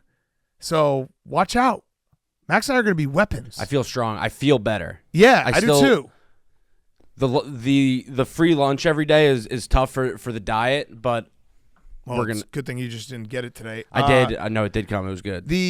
It's crazy how I don't know when we learned this as like kids. What point we're like, oh yeah, to get in shape you got to run. That's so wrong. Mm-hmm. Like cardio, okay, fine. Play a little basketball once a week, dude. Lifting weights is the best way to get in shape because you just feel stronger and your metabolism goes. Feels good. You get the HGH going if you do squats. Yeah. You bend heavy. Right. Now, I've considered adding a new wrinkle to my workout routine, which is so far I'm doing some weights. I do the sauna, thinking about adding in the cold tub. Ooh, I am too. The cold plunge in the morning. You want to do it together? Yeah. I think I got a cold tub plug. I do too. He's been bothering me. Is his name Billy? No. Okay, mine's name's Billy. No offense to the guy, but he's just been like, when are you getting it? When are you getting it? But I think my plan is first thing in the morning. Here's what I'm going to do. I'm going to wake up, and before I have time to even wake up or think about anything, just get in my routine, go into the bathroom, sit in the cold plunge, be in there for a minute, and then get out. And then I think that means that you lose like 20 pounds. Yeah, you get happier, smarter, sleep better. Well, we want people to drink coffee. I drink coffee for the taste. Okay, so bleep that. Yep. Yeah. I have a thing that whenever I'm at the beach, I always tell like just a quick tightening. If you go into the cold water, it like Yeah, oh yeah. Tightens you up, tightens yeah. you No up. shit, dude. Do 20 push-ups, get in the cold water. The cold water, the flabbiness just comes a little bit less flabby. Yeah. I that's a can't. fact. I imagine that if you're just sitting, we should do a podcast from a cold plunge. See Yeah. what kind of takes come out. I think you probably do your best thinking. Grit when you're- week. Yeah. That's as gritty as it gets. Maybe I'll just do a live stream every morning, like as I get in the cold plunge. Ask me anything about sports. Rapid fire takes. Ice cold takes. Yeah. Kind of like that. Yeah. Okay, Jake, you're a hot seat, cool Toronto. My hot seat, baseball writers. It's that time of year. They're posting their Hall of Fame ballot. And by the time you're listening to this podcast, the class will be revealed. No Barry Bonds. What do you guys think? It's a sham. It's a mockery of an institution without Barry Bonds. Who do you think's getting in? Doesn't matter. You seen the nominees? Who are they? Adrian Beltre. Sure. There's so many nominees. Don't touch his head. Yeah. Yeah, every year. Dan Herron. Joe Dan Bauer. Herron should get in. Joe Mauer, excuse me. Todd Helton. Gary Sheffield. Are you reading the whole list? No, I was just saying. Oh, okay. These are the who's supposed to get in. Chase Utley. I mean, Barry Bonds should get in. Barry Bonds and A-Rod should be in. Yeah. Roger Clemens should Andrew be Jones, Chase Utley. in. Yeah. Andrew Jones was awesome. So we'll see. Gary Sheffield should be in. I don't know what his stats are, but just watching the bat, Yeah, great bat. fact. Yeah. My cool throne, plug god. Did you do a plug Yeah, I guy? tried. Okay. Rough and rowdy. Yes. Thursday. Was that like the reggae Plug god. Yeah, Rough and trying to Rowdy be cool. Thursday night. Yeah. Providence, Hank and PFT will be there. I'll be there singing the anthem, calling the fights. First Thursday, rough and rowdy. Yeah, it's $20 too. It's a little cheaper. Bobby Lang fighting. Bobby Lang's fighting, defending his title, and also if you buy it on Thursday, you can watch it all weekend. So, if you can't watch it Thursday, buy it because it's going to be great. It's going to be great entertainment. I love doing Rough and Rowdy Thursday night. Providence. Providence is one of our most electric crowds too. Remember a few years ago when I tried to sing the Canadian national anthem and everyone booed me and I just laughed? That was awesome. Huge weekend in Providence, too. Yeah. Start off with rough and rowdy, then Ed Cooley's return. on Friday night or Saturday. Saturday? Yep. You think they're going to give him a round of applause? Oh, they'll be nice. Yeah, that'll be nice. Yeah, they'll be nice. It's going to be at the dunk. Yeah, they'll be Yeah. Yeah, they'll be nice at They'll the be dunk. nice. That's one of those stadiums that never should have changed. But yeah. Okay, let's get to an awesome interview with Chris Long, talking all the ball, coaches, matchups, everything. Before we do that, PFT, you got a quick word from one of our great sponsors. Yes, we're on our way to the conference championships, and Raising Cane's continues to bring it with their cooked-to-order chicken fingers. We have them in the gambling cave every weekend. It's awesome. Perfect football food. Great fingers. They're just like tender. I don't know what they marinated them in, but they're perfect. You got the crinkle-cut fries. You've got the Texas toast with the butter on both sides, the Bob. Great lemonade. And the sauce. Oh, my God. The sauce at Raising Cane's is so good. We're in the full swing of game watching now with football playoffs, hockey, and basketball in midseason form. If you're like us, then the Cane's tailgate is the best bet for you and the crew, complete with delicious hand-battered chicken fingers and their secret recipe cane sauce. Don't forget to pick up some Texas toast, crinkle-cut fries. We're going to dip those in the cane sauce, too. Cane's really is the best game-watching food. Now, if you've seen our Canes merch during the streams, you can easily get yourself decked out in that too. Just go to raisingcanesgear.com. Check it all out. Satisfy your Canes fix today. There really is no other option. Great game day food. Great hungover food, too. Fantastic food any day of the week. Raising Cane's, it's the best. And now here's Chris Long. Okay, we now welcome on a very special guest. He's one of our longtime friends. I think like second or third guest ever in Pardon My Take history. It is Chris Long. Third. Second? First. I think he First. was the No, you first. were first. Your dad was the second, technically, because he was in the background. Yeah, you were the first. And it was a Yeah. 5-minute interview that sucked. Because It did suck. It did suck. I remember walking around my house and then like answering the door because my dad was coming over. And I was like, I'm on this show, Pardon My Take. And he's like, what's that?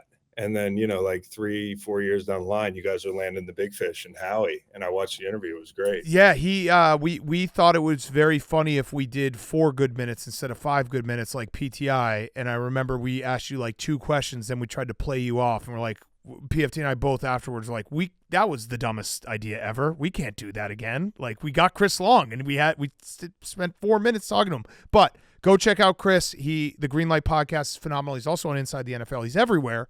The Longs are taking over. Chris. Yeah. Great to see you. Good to see you. Let's talk some ball. Let's do it. I got a lot of questions. We got some coaching questions, but let's talk first about what we just watched, what we have coming up. Patrick Mahomes, the thief of joy for every city that's not Kansas City. When you watch him, are you like, when you were watching that game on Sunday, were you like, yeah, they're going to win this game because it's Patrick Mahomes? Yeah, I mean, to be honest, like I did not enjoy winning money on that game. Like, like Chiefs +3, it just felt like the thing to do. And not because of just Patrick Mahomes, I think also because of the rest advantage. Like you guys know it's a 2-day difference. And, if you try to imagine how your body feels on a Friday relative to a Thursday or a Saturday relative to a Thursday, I think like you put yourself in that position and you think about all the injuries the Bills had. I'm not making excuses for them because, like obviously I thought before the game that the Chiefs had a good chance to win this thing. But I think in the second half, that thing kind of like, especially with Kansas City's run game, the monkey jumped on their back, and it just became a thing where that rest really showed up. And I thought, not to get too like technical, but I thought Buffalo was a little bit stubborn trying to run the ball and stay conservative late on some of those drives into like heavy boxes. And then, Josh, the deep balls are there. So at the end of the game, I'm just sitting there and like, I'm not even happy I won the money. It's like, I hate the fact that Josh lost, and I hate the fact that we got to hear the takes again, as if like QB wins is a stat anyways. But on top of it, the teams that he's lost to for the most part in the playoffs have been the Chiefs and Joe Burrow in the snow. And, the guy he's got 100 rating for his career in the postseason. He's 21 touchdowns, 4 interceptions. He's not the reason they're losing these games. But you know how it goes. Yeah. So how would you fix the Bills? It sounds to me like you don't think there's a lot that needs to be fixed. Maybe a small change in philosophy, better injury luck. Like, what is the actual fix if you're a Bills fan? Because I know things are going to get dicey with the cap. Move the team to the NFC. Yeah. Yes. It is dicey with the cap. You bring up a great point, and obviously, like Diggs, his issues down the stretch. I mean, he was getting like 3 targets less a game, and I think sometimes when like a Joe Brady comes in, we can't see the invisible part of being a quarterback, which is just like what's in his head as far as like, do I have to get the ball to Stephon? Like on some of these picks, is he forcing the ball to Diggs? Because you have a great player that you want to get the ball to. And I don't think he's a pain in the ass or anything. I'm not saying that. But I think a new coordinator can come in sometimes and be like, hey, we're going to run the offense, And I think the tough part is Josh and Diggs play really good backyard ball together. But when you add some structure to the offense, when you run a lot of 2 tight end sets, he just didn't get the ball as much. So I think you definitely need better wide receivers. You need better rushers, right? Like Von Miller, as great as he is, you didn't get the juice out of him, that you got in years past. And so I think in those areas they have to improve. But when it comes to like Sean McDermott, people were jumping to fire him after the game. I actually thought they overachieved this year, especially relative to the injuries on defense. Once they lost Matt Milano, he's like my favorite linebacker in the game.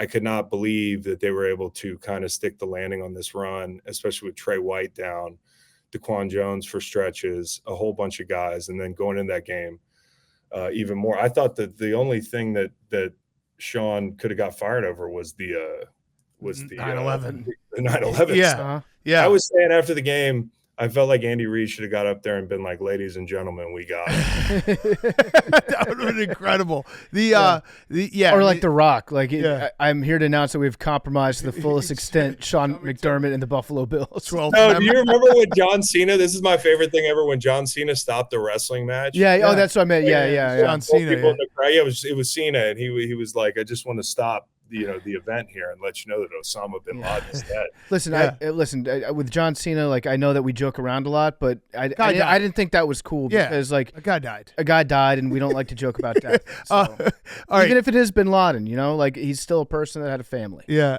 Chris. So the other team in the AFC that, it's always like, what have you last seen? So like we saw the Bills Chiefs game on Sunday night, so that becomes the talk on Monday. The Ravens destroyed the Texans. And from your perspective, because you know ball and you played defense for a very long time, what is it about their defense? Because it's not even like they have incredible, like they don't have a Bosa or Myles Garrett or a TJ Watt on their defensive line, but they're, as a collective unit, they play some of the nastiest defense and they're getting after the quarterback. What is it about what they're doing that has you impressed? And like, can anyone stop that? Can anyone like score on that defense? Yeah, I mean, like, dude, I got into some shit with Ravens fans earlier this year because I was kind of like, they don't have any superstars. And I didn't mean that as a slight. I just mean, like, when you rolled the ball out on this team, start the season, that defense is so evenly distributed. It's not like, to your point, one star. Roquan Smith is the closest thing to a superstar, in my opinion, they have, but he's an off-ball linebacker. Like, we don't value those guys the same, obviously, Bears. Yeah. And Big Cat. But I also was talking to Bobby Wagner about this because he came through inside the NFL today. And, like that trade, it's easy to say, Bears, you're idiots. And this is my take, is like, if you'd have shipped Roquan to a team that didn't have the front that they have, you might not be having the same conversation. It's hard to compare the situations. And then on top of it, I know that, like, you pick up TJ Edwards and the dude from Buffalo, and it costs you about the same. Yeah, not a little bit Edmonds. more, but you kind of fix the defense. So, like, I think oftentimes with these trades, you look at it like there's a clear winner and a clear loser. I think, like, the nuance is that Baltimore has these guys that unlock all his potential. I think Jadeveon Clowney, people have tried to talk about him in certain lights throughout his career because of the sack numbers, and he's a really good rusher, but he was never the kind of rusher, and I know something about this, that would justify being a top 5 pick. Like, the one thing that he does really, really, really well is he is a demon in the run game. And, like, you watched him this weekend setting edges, disrupting things. Matabike, that guy should have been in the conversation for Defensive Player of the Year. And he's just this kind of like short, nondescript defensive tackle that doesn't have a big name. And he's just taken it over. I think Kyle Hamilton, the versatility, you look at the stuff that they did in the San Francisco game with him, where they aligned him, they have such great freedom, and they drafted so well. Yeah. Like, most of the guys getting snaps on defense are young guys that they brought up in their system. So do I think they can get the ball moved on them? Sure. Like, I think that coordinator has done a tremendous job. You could look at some games where you got some teams that ran some more gap scheme. There were teams that were not afraid to run the ball on them. Like, LA started the game with 7 runs, and you don't think about LA as some juggernaut on the ground, but that's kind of the meat and potatoes of what they do. Everything comes off of it. Cleveland got into gap scheme and wore them out. I'm not saying Kansas City is going to be able to do this, but I've been harping on it all year. And maybe they go the other way and throw the ball 40 times. But I think this run game with Pacheco and some of the big bodies they have inside can kind of keep things interesting for them. I think the bigger question is Spags against Lamar, right? Yeah.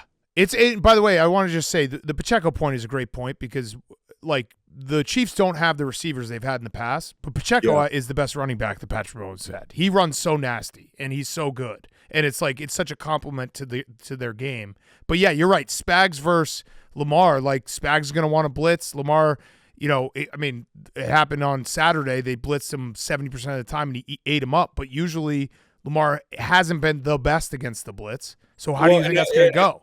I don't want to take anything away from Lamar, because what we're doing here is cutting hairs and talking about ways that, like the dog could win, or, like most people think the Ravens are the better team, and they are. They have more talent. But as you know, in the playoffs, it's just, like it's game plan. It's who plays better that day. And I think Kansas City has played 10 to 15% better in the playoffs, like a lot of teams do. They just figure out ways to turn it on. I think teams like, Virginia, Tony Bennett, using that as an example, not to be cute here. The guy who lost to a 16 seed? Yes, but we both have ties to Tony Bennett, so I'm going to use that. And maybe you're a little bitter, but here's the thing with Tony Bennett. As a Virginia fan, I always look at things through rosy-colored glasses. Take the 16 seed loss out of it. Okay, I don't mean to own myself here, but like when you have a really good coach that can develop players and develop the team, the ceiling's always higher than you think. And so, like, as a Virginia fan, I'm always like, well, we might suck week one, but we'll be better. We might still lose to UMBC, but we'll be better at the end of the season. And I think having an Andy Reid, having, Patrick Mahomes, you never know. And that's why I wouldn't come off this Chiefs things this year. Like, they're going to get better in the playoffs. And I think watching D'Amico Ryans, not only in the first matchup, but the second one, and seeing the pressure that got home in the first half of both those games, and then the adjustments that they made offensively, that's the chess match, because you're going to look at what they did to adjust, and Spags is looking at that the same way that, say, the Ravens are looking at the way the Bills dented them in the run game. I think if you're looking at two things that these franchises are looking at this week, these teams, it's, hey, can we manufacture pressure? What's our plan? Are we going to drop 8 sometimes? Is there something we can glean from the adjustments they made? Yeah. So what would you want Lamar Jackson to have to do if you're the Chiefs defense? If you're Spags, you want to take away what Lamar does best. I assume that would mean like limit his running opportunities, right? I think the thing he does best, I mean, I just want to be clear about this, is like he's been throwing the football at a high level. Like some of these areas in the field that he's hitting, and not just hitting the areas of the field and the throws, but the quick release, the arm angles, like, and it's not for show. You know how people are like, hey, he didn't need to drop his arm angle there. The dude is a magician throwing the football. But the last thing I want from him, as dangerous as he is running the ball, is I don't want a 5-second down. I don't want these downs where they get three guys out in the route, they max protect, and, one of these deep overs is going to come open, because he just buys time. And so, you like your group up front, sure, but Spags has been great at manufacturing pressure, maybe second only to the Ravens this year, and coming up with free runners. And I think if you can speed Lamar up to where, hey, make him hit a shot outside the numbers. He's a great deep ball thrower. He's been a little inconsistent at times this year, but, I'll take that over, hey, it's going to be a 6-second down, and mixing it up and staying out of man in situations. Because you all know this, if you're in man, the quarterback under center or in shotgun, he knows that, and he knows backs are turned. Right. And so that's a big one. And Willie Gay is a big deal this weekend. If he doesn't play, he's the one backer that has the speed to at least hang with Lamar in a spy situation. If they don't have that, they have to look elsewhere. Well, I have a question for you, though.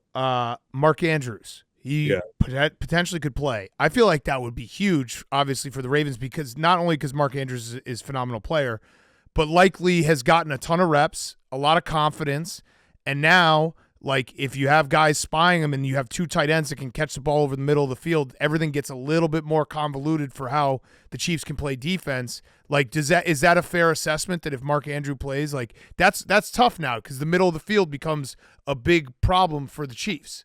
I think it's really tough because, like, I thought one of the adjustments that was going to be interesting to see is, like, when Mark Andrews left, like, likely he's not an inline guy. So they would split him out and get him in these, like, creative situations, and they'd run Ricard, the big-ass fullback that we all know and love, at, like, tight end and that sort of thing. But having a guy in the core again who you also are afraid of catching the ball is, like, it's a real wrinkle, and you don't know how to match some of these personnel sets. I thought if he was coming back last week, they would have shredded, Houston because of the cover 3 they play. And, like, that cover 3, you're going to have two seams that guys are working. And now if you got 2 tight ends in a situation like that, that's not as much of what Kansas City does. But Kansas City is down a starting safety, and I don't know what the status of the number 2 is. So it could be a big thing. Yeah. So I'm glad you brought up Pat Ricard. We do love him. Project Pat, beast. Yeah. He's built, what is he, like 305 pounds, 6'3", fullback, tight end, offensive lineman sometimes. As a defensive lineman, if you're going up against a team that's got like a punishing fullback, does it just make your day suck that much more, knowing you're going to get chipped by this guy? Like, how does having one of the best fullbacks in the league change your mentality going into a game? Well, honestly, I kind of love it because I know they're going to run stuff that, like I know they're going to run things that are in my wheelhouse. Like, I know they're going to run trap. I know they're going to bring him across the formation and try to kick you out and that sort of thing. And, like defensive ends, we're used to taking on pulling guards and that sort of thing. I honestly, the worst kind of guy to line up against was a tight end with like long ass arms. Like I'd much rather deal with a team that's going to feature a fullback than has a tight end that's got reach on me. And, in some of the defenses you're in, you're lined up head up on that guy and that sort of thing. So, when I saw a good fullback, I just more wanted to come up and shake his hand and be like, thank you for your service. Like, thank you for your service. And, there's not a lot of you left. Yeah. I can tell my kids I played against a fullback. And so, it's just Ricard, Ingold, a couple guys in the league now. But I think they love Pat Ricard because you could see early in the season, even with Keaton Mitchell coming on and Justice Hill and all the backs they have in the backfield that, like were explosive for them at different points of the year, they love having him on the field and they feel like they can put him in different spots. He can play tight end, he can play fullback. They ask a lot of him. Yeah. So, Chris, where are we at with Brock Purdy? Does he stink or is he elite? You can only answer one way. Isn't that funny that that's kind of what it is? It's like, and I thought Cam Newton made some good points, right?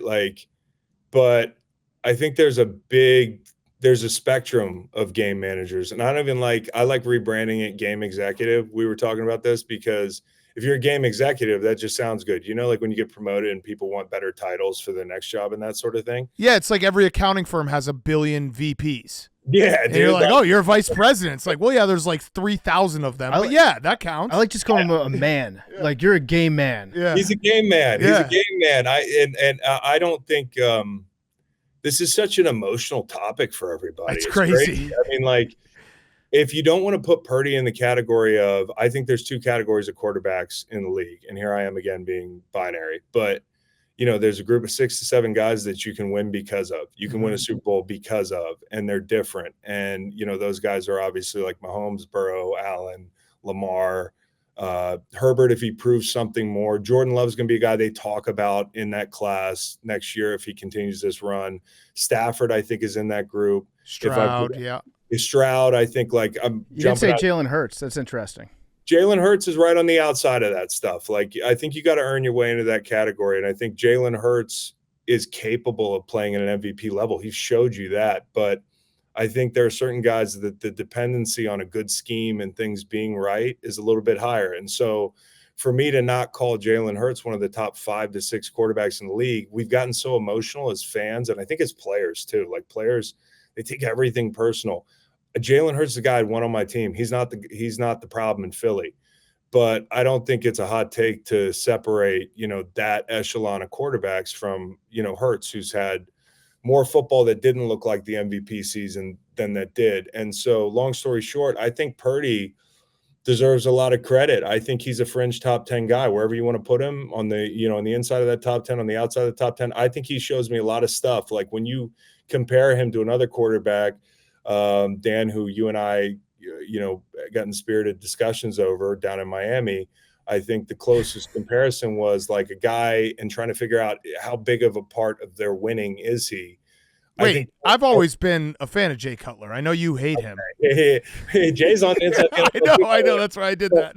We walked him out there today because there's some stat where quarterbacks with 2 touchdowns and 2 rushing touchdowns in the playoffs, it's like, Otto Graham and 5 athletic guys, and then Jay Cutler. Yes. But yeah, you were talking about Tua. Yes, there are those discussions. Yeah. But the point is, Brock Purdy, to me, he's made enough plays off platform that I don't call him a game manager.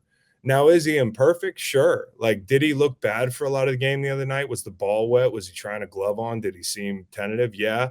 But I also think, like, you come out of that game and we're trashing Brock Purdy, and I'm being fair here.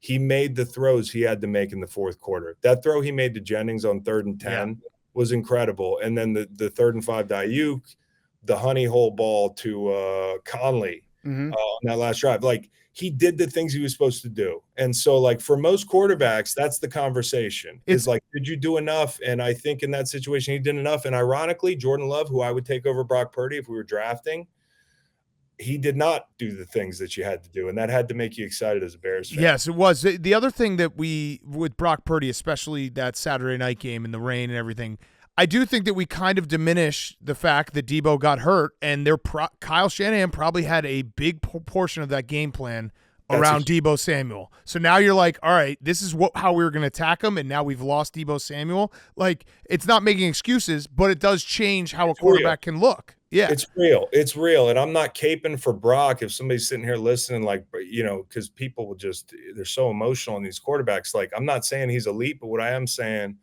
is when Debo's out, it's a big difference. And I think sometimes we underestimate that.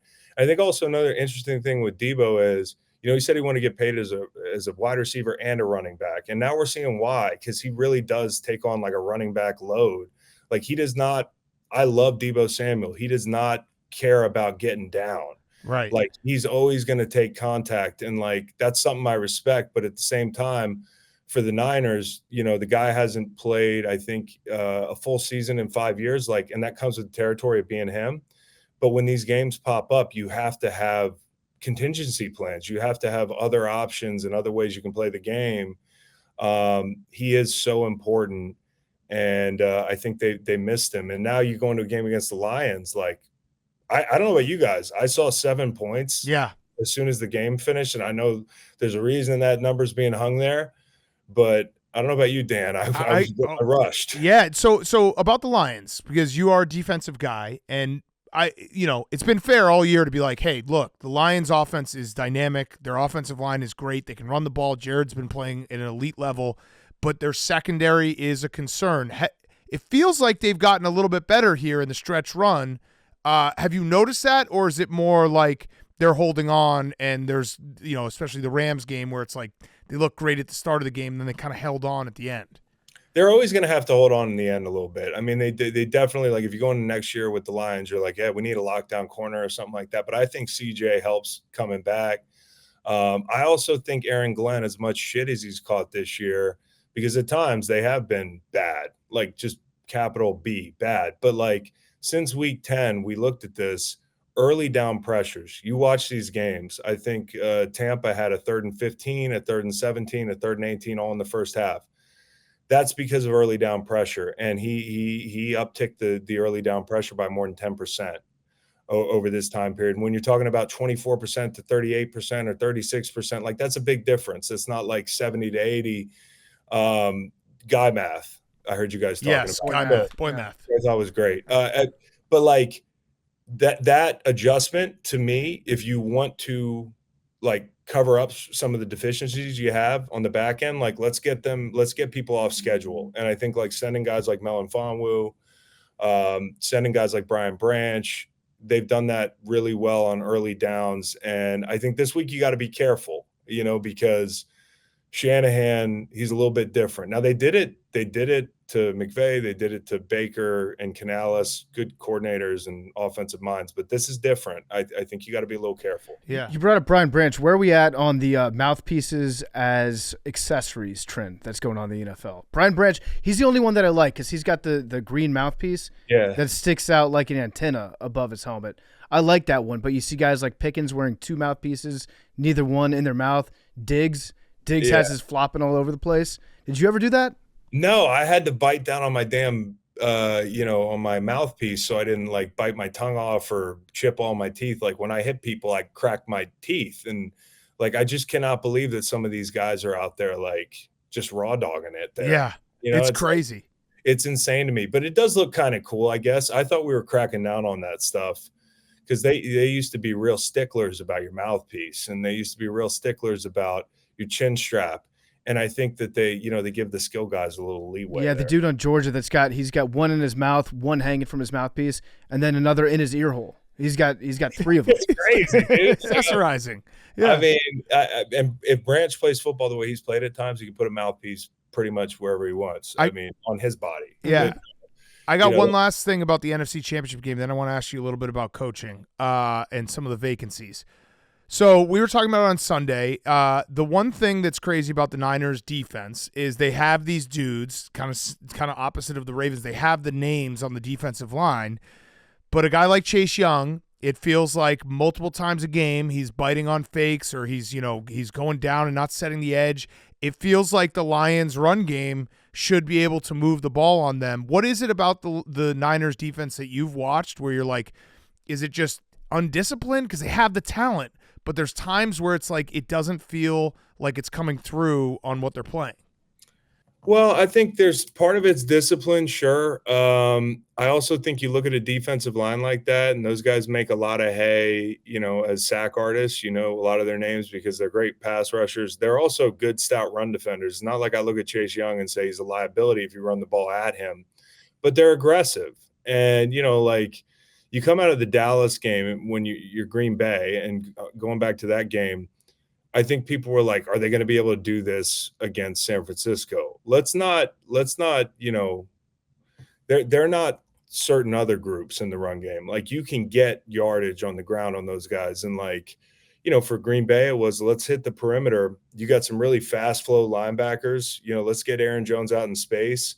Let's mess with him with motion. And I think, you can get those backers as good as they are a step behind, a perimeter run, and you could see, what it would do. And to give credit to the San Francisco front, when Green Bay got in the red zone, and that's what lost them the game, every first down play, it felt like they were losing 2 yards on split zone, and that to me says when you get down in a smaller area in the field, while Green Bay could run the ball at will on Dallas, when they didn't have the space to work with, in the red zone where things get tighter and they had to run in the teeth of the defense, those guys did a pretty good job. So I will say this, 4-2 a pop on the ground. I think Dallas 4-1 a pop on the ground. If you're San Francisco,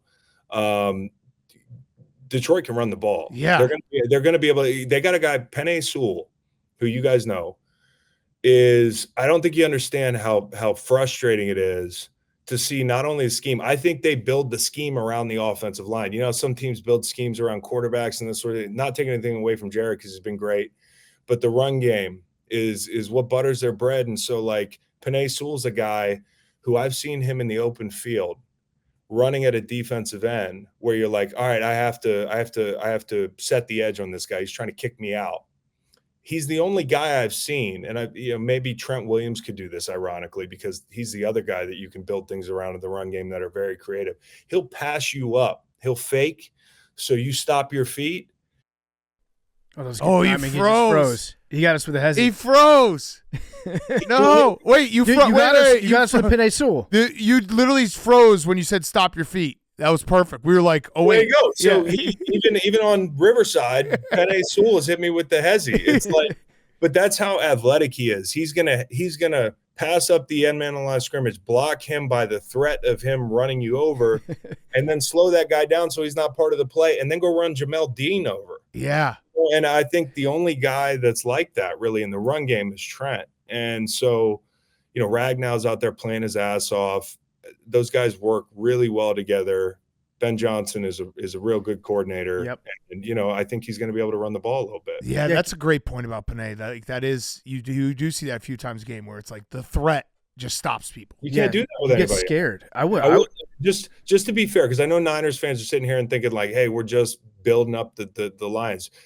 The Niners, I remember the Thanksgiving game when they were all huddled around the turkey, and it was like one guy after another. It was like, oh, there's Fred Warner. There's Nick Bosa. There's, Kittle. He forgot to show up. Like, it just was another blue chip guy after another. And I think they have more blue chip guys than anybody in the league. And when you look at that front, they got a ton of blue chip guys. And the one thing that I think could give Detroit trouble is they can get pressure with 4. Yeah. Yeah. So where Todd Bowles had to dial it up and it didn't get there. what about the Detroit Lions passing game? I do love Ben Johnson. I love him a lot. Maybe too much. Maybe I'm putting all my eggs in the Ben Johnson basket. But talk to us about the Lions passing offense, because I noticed in the last game they had 2 opportunities where it felt like they could just run the ball because they were doing it really well. They were getting, like you said, like a huge number of yards per carry. And then Ben Johnson said, I'm going to actually throw the ball, and we're going to keep it in bounds. We're going to milk the clock that way. What is it about his passing game that's so hard to defend that's unique about Ben Johnson? Well, I think for sure, like, look at the last 2 games. You had a 3rd and 15, I think, that the Bucs had, that drive that they go up 31-17 and kind of put it out of reach, even though there was a 3rd and 15 that you're like, get him off the field, right? Like, you got to get this team off the field. There's not too many teams that can convert in situations like those consecutive weeks, because they did to the Rams too. And that's why the Rams ran out of time and lost a bunch of yardage on that last drive, is because they converted on a 3rd and very long. There's not a lot of teams that are dangerous enough to do that, but also run the ball at the caliber they do. And I think they own the middle of the field. I think that's the biggest thing, is they have Amon-Ra St. Brown, who's as strong at the catch point as any slot guy. He's a great player. Laporta, with no disrespect to anybody who's been doing it at a high level longer, like, there's going to be a discussion over the next couple of years of who's the best tight end in the league. And I feel like at this point, like, he's in line to him and Kittle, like, when you look at the whole package, blocking, receiving, I think this guy Laporta, he understands zone. He's sure-handed at the catch point when you throw him the ball in tight man coverage. I think he understands the scramble drill. And when you have those 2 guys in the middle of the field, it can be scary for other teams. Now, what San Francisco has is a very good linebacking core. And, you could argue the same thing with the speed that Tampa has and that sort of thing, but it'll be interesting to see in the middle of the field. Another thing is, this is why you wish they had somebody outside so bad. And maybe this is a big Jameson Williams game, because I thought coming into the Green Bay game, what I wanted to see was, like, my favorite player, Romeo Doubs, on Ambry Thomas. And I wanted to see, because when they're in nickel, they got to kick Lenore inside, and Ambry, they don't travel him. So you can actually pick your matchup, and you put one of those big guys out there. And if they'd have had more time, I think they would have gone to more of that stuff. I don't know that Detroit has a matchup that they're like, I love that on Ambry Thomas. It would be nice if you had a big number 1 outside. Yeah. All right, quickly, coaching. Nick Sirianni, you obviously played for the Eagles. You watch all the games. You talk to some guys. Is he able to correct this? He's able to correct it because he corrected it when he seeded play calling the first year. And I think what's so interesting about this and unique is, number 1, the guy's been to a Super Bowl. It was 2 years ago, but the guy's been to the Super Bowl. I think the only other guy that got fired after going to the Super Bowl would be Callahan. He was the Raiders coach back in the day, and they got their asses kicked. You're talking about a team that was, a fumble away from beating prime Patrick Mahomes in the Super Bowl. And, like, maybe you could say the call, whatever, they lost fair and square. But the point is, he did get him there. He deserves some credit. But I will say this, when you seed play calling your first year, I would liken seeding play calling as an offensive head coach to, like, a death sentence. It's, it's like an illness that, like, your days are numbered. Mm-hmm. How long can you hang on? That's going to be predicated on how good the guy is that you give the play calling duties to. And that's the guy that he gave the play calling duties to was so good. He got a head coaching job in Shane and in Steichen. So I think what's really interesting is how many guys that call plays and then cede that responsibility as head coaches get 2-3 iterations of replacement play callers and survive that. They must really love who he is. Right. They must love the guy. And when you talk to players, they absolutely love him. Now, I also don't think that offensively personnel is the issue. I don't think the quarterback's the problem. I don't think it was a scheme. And Nick hired that coordinator and the DC. And I don't know how much he meddled in Brian Johnson's business, but I think this time around, if you're going to have him back, full well how rare this scenario is if you stick with him. And you also know that you have to hire the coordinators. And lastly, I think if you punt on this year, somebody might be like, why the hell are they doing it? Because I understand somebody being like, fire the guy. I'm not saying that's what I think, but what I am saying is, if you're Howie Roseman and if you're Jeffrey Lurie, you look around at 9 vacancies or whatever it's been. Do you really want to be the 9th or 10th team and with this situation hope that you find the next guy? I don't know if that's the case. Maybe you sit it out a year and see what happens and know that we'll be picking a lot higher in the order if we make a move like that, because I don't think anybody expected this run. Right. This bad run at the end of the season. So you don't get your ducks in a row. Another thing I think is interesting, Vic Fangio was in that building. I don't mean as a head coach, but like the problems they had on defense, Vic Fangio was in there as a consultant last year. And you remember Gannon went to Phoenix, to Arizona, and they didn't know that Austin Fort was talking to Gannon. There was that whole thing, but they missed out on their opportunity maybe to be like, hey, Fangio, you want to stick around? Right. Arthur Smith, who just got fired in Atlanta, there's a guy who's called plays. He can call plays. Maybe he needs to not be the head coach anymore. I get nervous about hiring a guy who hasn't called plays before outside of like a Frank Smith, because McDaniel breathed on him down in Miami. I get nervous about that because what you're trying to do is hit the head coaching cycle a year early. Yeah. All the good coordinators are getting head coaching jobs. Yeah, and if they're not getting a head coaching job, they're a good coordinator, and that's it's a lateral move. Why would you go to the Eagles? It's a backwards move because you just saw that run. And, the temperature in the building isn't great, it doesn't seem like. But I just want to be fair to Nick because he did get him there. He's not a play-calling head coach. That's another thing. Look around the league. How many offensive head coaches don't call the plays? Yeah. That's what I was going to ask, because we've had this debate, the CEO head coach versus the hiring an OC. You played for both. Which one do you think teams should be? Because it feels like the CEO head coach is kind of going – Harbaugh and Campbell are both in that, Tomlin, but Pete Carroll got fired or whatever happened there. Belichick's, gone. McCarthy's gone back and forth. Right. He's been, I want to be a CEO. Now I want to be the play caller. If I'm starting a franchise, and D'Amico Ryans is a perfect counterexample to what I'm about to say, but I also think you got to realize, and I'm not taking anything away from D'Amico because I think he's done a hell of a job, not only of picking Bobby Slowick, but calling the defense. He's a hell of a play caller. But, you have a CJ Stroud and you have what Casario's gotten done in the draft and that sort of thing. I think, and what makes me nervous about defensive head coaches is inevitably when your rookie quarterback or your unproven quarterback has success, you're going to lose that play caller, and so McDermott and Daboll, and then, I don't even know why I called him Daboll. I've been calling him Daboll for 4 years. But when Brian left, it was there was a little bit of a regression, and then you had to find your way with Joe Brady. I mean, Jalen Hurts and Steichen when he left. That's what makes me nervous about defensive head coach. It might be out of his control, but it makes me nervous. I would go with an offensive play caller because that's what I look around and see.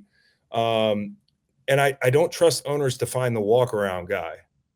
What I mean by walk-around guy is a CEO. The guy like Dan Campbell, you're going to trust a billionaire to find the guy with the biggest edge when it comes to social intelligence, communication, leadership. That's why I think it's really hard for these owners is okay, if we're not going to go offensive play caller, then I got to read the room and I got to read the person. These guys are bubble boys, these owners. They've never seen fucking Dan Campbell in their life. What other organization, what other industry in the United States hires so inefficiently where it's I'm going to get a guy that doesn't understand what's going on at all and I'm going to make a decision and there's not enough input from people who really get the guy. You know what I'm saying? Yeah. If Dan Campbell had walked into David Tepper's office to interview, David Tepper would fucking hate him. It's such a good point. Because he'd alpha him. Yeah. Yeah. And fucking that's another thing. Jeffrey Lurie doesn't want to look like David Tepper and just firing people willy-nilly. Speaking of Ben Johnson was I'm not getting on the Titanic last year. Smart move. You know what I'm saying? So I also think Ben Johnson has a lot of leverage now. He's talking about big money and that sort of thing. I think every coach that gets an opportunity shouldn't necessarily take the opportunity. Mm-hmm. And I think Ben's a really good example of that. That's good advice. So with the remaining, the coaching vacancies that are there, obviously in Philly, they're keeping them, but a lot of empty seats around the league. Can you rank the openings? What are your favorite openings? Ooh, my favorite openings. Go through them real quick. LA, you've got Yeah, Justin Chargers, You've got Panthers, Falcons, Commanders. Panthers are last. You've got this owner who showed his ass, and if he's not going anywhere, that's a big part of the conversation. I'm not being funny when I say that. Like, it's incredible to me that somebody could fuck up the viability of the job that you're trying to fill so badly as Right. this owner has. So they're last, okay? Because you got to fix the quarterback and the whole thing. I would put Atlanta up there kind of high. Just because you look around the division and you're like, all right, we already got some playmakers. Like, whoever we hire, if we hired Bill, and if you talk about Bill, like, if I'm Bill, I'm looking in the NFC because he's smart. Like, there's not as many good quarterbacks, so that factors into why I would rank Atlanta high. Like, if you want to get there and be successful, who's the second best quarterback in the NFC? People aren't going to be able to tell me. I can tell you who. It's Matt Stafford. He's like Caleb Williams. Yeah, exactly. You hope. Yeah. But that's the point, is like, that job is attractive for me because of the division and because of some of the other things. I think LA is really attractive. People get scared off because of the cap and all that stuff. But, Justin Herbert, I don't mean to be cliche, but if anybody could fix that guy or this team, and I don't even think he needs all the fixing, like, they're going to be pretty solid. I think New England's an interesting job because you got to follow Bill. And that's a tough one, but I think I really like Mayo. I think Tennessee's a sneaky good job. Yeah. And are we leaving anybody else out? Yeah, there's another team. Commanders. Seattle's a great job. Yeah. There's another Washington too. Commanders. Washington's a great job, obviously. PFT, like, you've got your pick of the litter, which I've made it clear, like, my stance on drafting a quarterback high. It's Russian roulette with 4 bullets in the chamber. That's mathematically what it comes out to. And it's left to the teams that have to play it. And the Commanders have to play that game. You could bridge Hal and that sort of thing. I think Seattle's a great job, man. I really do. If you look around the NFC West, you've got Purdy. At some point, they're going to have to pay him or start over at quarterback. Okay, so that window changes for them a little bit. At some point, Matt Stafford has to die of old age. Mm-hmm. I mean, his arm will still work at that point, but, like, at some point he has to retire. And then Arizona, it's like unknown. So I think Seattle's a lot of fun, and they got a really good GM. That's something people ignore. Yeah. Like having Schneider, that's a situation you walk into and be like, yeah, that guy can pick them. Yeah. All right. I know you got to run. Last question, Roback question, RHOBACK.com, promo code TAKE, 20% off your first purchase, Q-zips, polos, hoodies, joggers, shorts, everything, Roback.com, promo code TAKE. This has been awesome, Chris. I feel like I've learned a lot of football. So I'll go. I could just be full of shit. No, you're not. You know your ball, and everyone go. Wait, how stoned are you? Not at all. I got to go to a charity event after this. Well, yeah, you are. I like when Chris is high. He gives us better information. I've been working on a rule where I don't smoke till it gets dark out. Yeah. Oh, that's a good one. Well, you're gonna move to the Arctic Circle. Yeah, like it's like 4:15. Yeah, I'm gonna move to Alaska. Yeah, yeah. But go listen to Green Light with Chris. You get a lot of football knowledge and also Macon. And Macon. Last question, non-football question. How's 3-kid life? Because you've joined it. It's a different beast. It is different, isn't it? The way I would liken it to is, or to explain it to people is, like, number one, there's no explaining it. Just like 1 kid or 2 kids or 3 kids, like, you have an evolutionary thing that kicks in no matter what. You'll figure it out. But I think the hardest thing is, like, the 3rd kid is where you really put some of your fringe enjoyable activities in the casket. Yeah. Like, you don't realize it, but all the little shit that you used to do to waste time, you just don't waste any more time. There's no more time to waste. When there were 2 kids, you could, like, escape or, like, waste time, or, like, the smoke breaks are easy. But 3, you really are leaving somebody to play, it's not zone. It's not man to man. It's like a box in one. Well, it's the reset too that I try when people ask me. It's like you get to a point with 2 kids where it's like, oh, 2.5, 4.5, we can go out and do stuff, and they're like, oh, baby, reset, back to home, baby, dude. And also the reset of, like, mindset. We had a kid, my oldest son Waylon's 7, Luke's 5. So we, like, waited so long, and now my wife goes to the damn doctor, and they're like, so this is a geriatric pregnancy. Yeah. And she's like, what the fuck did you just say? Like, and she comes over there, like, they tried to call me like a boomer. Yeah. That's You know? all based on where you are in the country, though, because when I had my wife had our first, she was 34, and the doctor was like, "Oh, it's New York City." They're like, "Oh, teen mom." Yeah. Because in New York, people are like waiting until they're 60 years old. Yeah, right. In rural America, where I live, all my boys from high school had kids like immediately. They were like people before the Industrial Revolution who were like, we need as many kids as possible so we can keep the farm operating. That's not how y'all do it in New York, so they don't have terms like that. Yeah. Is it like prevent defense, where it's not man, it's not don't, it's just like bend but don't break? It's kind of like defending 3 Calvin Johnsons, where it's like, oh, we gotta travel with Calvin, we gotta put 2 over top of him. Can't double everyone. It's every day. It's the variables, because every day one of them can wake up and be like, I'm gonna be Calvin Johnson today. Some days they wake up and they're like, oh, like I'm late stage Wes Welker, I can defend this. Who's Stephon Diggs today? Yeah, right. Who's gonna be Gabe Davis? Who's gonna be? Oh, there goes Shakir running down the sideline. I can't catch him. Yeah. I need 3 Chris Godwins, dude. I need like that dependable slot receiver that's just gonna show up, not say a word, and catch the ball. But yeah, you do get some days where you've got a couple divas. And sometimes you got a bad coordinator. I'm not gonna lie. Sometimes my wife is not good at making plans, and I'm the guy that's like, "Hey, logistically, maybe we should fucking do this differently." You know how that hierarchy works. Yeah, and you're sitting there and you're like, "I'm just the CEO. You can't blame me." I'm the CEO coach. Oh, all right. Well, Chris, thank you so much, man. We appreciate your time. We love having you on. The first guest ever in Pardon My Take history. We'll see you in Vegas. Hey, it's good to see you guys. And Hank, I hope you had an incredible trip down to Jerry's World. It looked like a lot of fun. Hank's on vacation. Yeah, he's not even in this room. Okay. Yeah, he's not even in this room. All right, thanks, Chris. Okay, let's wrap up the show. Brought to you by our friend Stella Blue Coffee. Go buy Stella Blue Coffee at stellabluecoffee.com or Amazon store. We got some things coming for the big game week, so get excited. Some announcements coming up. Stella Blue Coffee, really good coffee. I drink it every single day. This show is powered on Stella Blue Coffee, so go check it out, stellabluecoffee.com. And also, puppies in the office on my birthday. So there will be puppies here because we are giving back money to Paws Chicago. So quarterly we do it. I got the big check. We're going to have puppies here on Tuesday. So shout out Paws Chicago. Shout out all the dogs. stellabluecoffee.com. All right, Hank, FAQs. Hey, PMT, especially those with top draft picks, not Max. When the show is just getting started, who is the first guest who really got what the show is all about? Ray Rado comes to mind in the agreeing that the Warriors were better without Curry, but is there a guest that stands out to you? I had to Google this. I forgot about Ray Rado. Whoa. Old Ray. Ray's an institution. Who was the first guest to get it?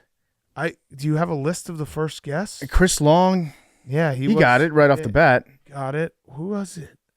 Bomani got it too. Kyle Wiltshire. Kyle Wiltshire got it. Yeah. Mark Titus. Titus definitely got it. He's a guy who just gets it. That's a fact. Except for that thing he said. True. Did Titus get it too much? And that's when he said that very controversial thing. Wait, they're pulling it up right now. Sam Decker was an early one. Yep. All right, here we go.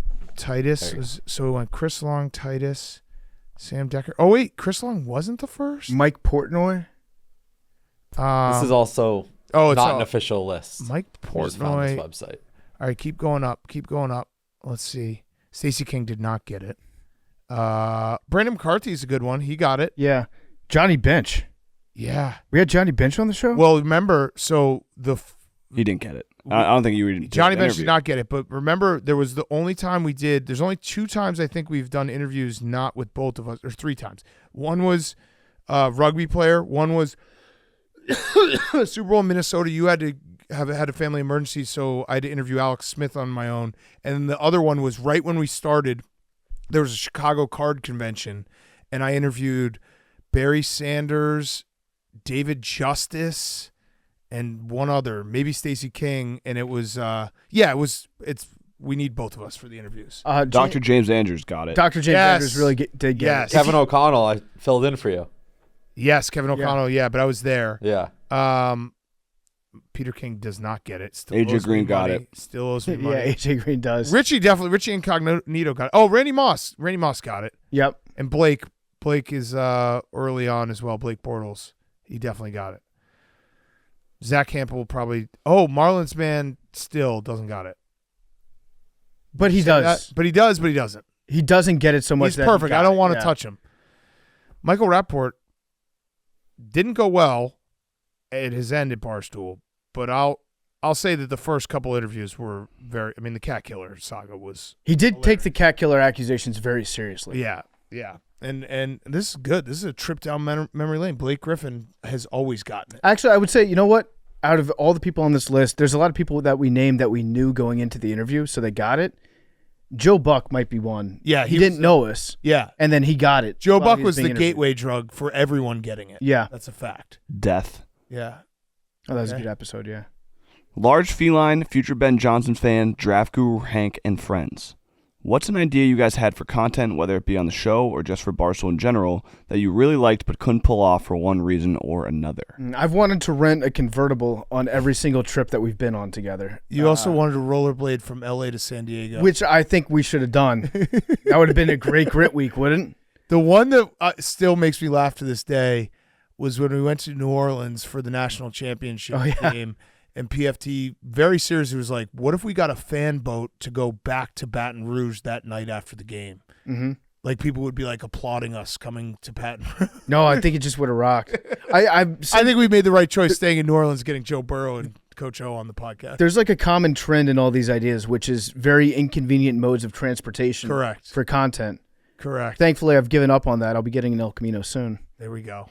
I was thinking way too far ahead. We only made it one episode, but I was pretty hell-bent on the premiere of season 2 of Barstool Van Talk jumping out of a plane. Yeah. Like we're in a plane. Nope. Yeah. Barstool Plane Talk. I would have done it. Wouldn't have done it. Yeah, it's before I knew you were scared of heights. Yeah. I kept that hidden from you guys for Yeah, a you very long did. time. Until we went to the Empire State Building. Shout out Tyler O'Day. Fuck that building. Hey, Stash Cat, Lagoon Eyes, PFT, and Biggest Loser, Max. What's a moment from the show each of you guys always think back on and is now a key memory in your head? Love you guys. A key memory in our head, looking back. You know what? Maybe when we started doing Larry's picks. You know what? I'll kind of like zoom out on that a little bit. We did one Larry's picks where it was me, Big Cat, and we had special guest Stu Feiner on that show. You remember that? He'll do any pick show. You remember that? He will. He will. And we like screamed at the camera. We got fired up. Yeah. That was a pretty cool moment.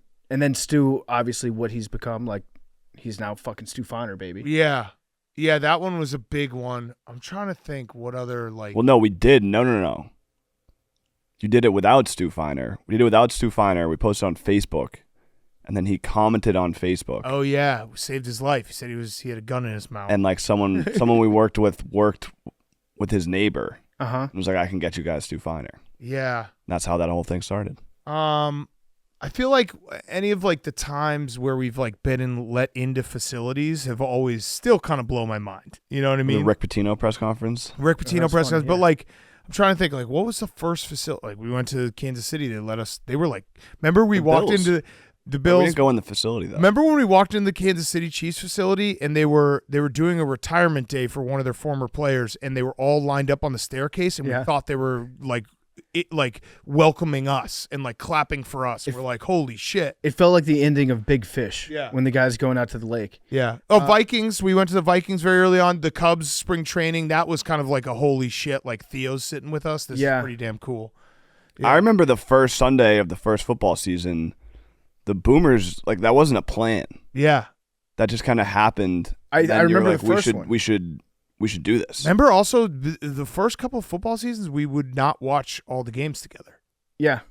Like we'd start watching the games at home and then we'd come in the afternoon. Mm-hmm. Yeah. It's kind of weird to think about. There was, I remember the first Sunday that we started doing the Boomers, and we were just sitting there, and I forget who said it. One of the two of us said, like, Benjamin Netanyahu Roethlisberger in, like, a Chris Berman voice.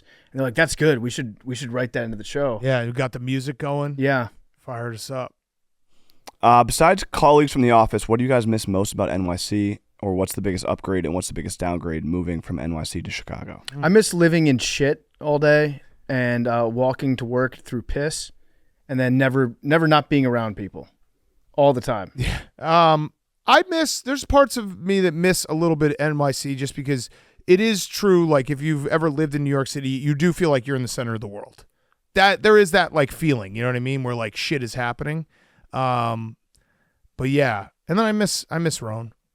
I miss Rhone a lot. Yeah, the people. I miss Rhone a lot. There's a lot of good, a lot of good people in New York that I miss. But yeah, as far as like living in the city, people aren't supposed to live in New York City. It's hard. It's a hard place to live unless you're like a billionaire, and then it's the coolest place to live in the world. But you know where else is cool?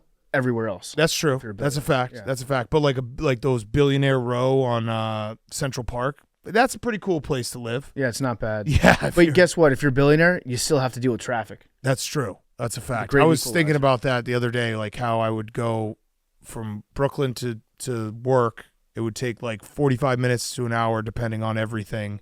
And then I'd go back at 4 o'clock, and then I'd go back to work at like 7 o'clock. Now it's like 10 minutes. Mm-hmm. It's pretty nice. Yeah, I love Chicago. That's it. Wait, did we have I thought one? there was another I one. thought there was one more. Memes? Yeah. All right, we'll just talk about it. The baseball video. I have it. Oh, okay.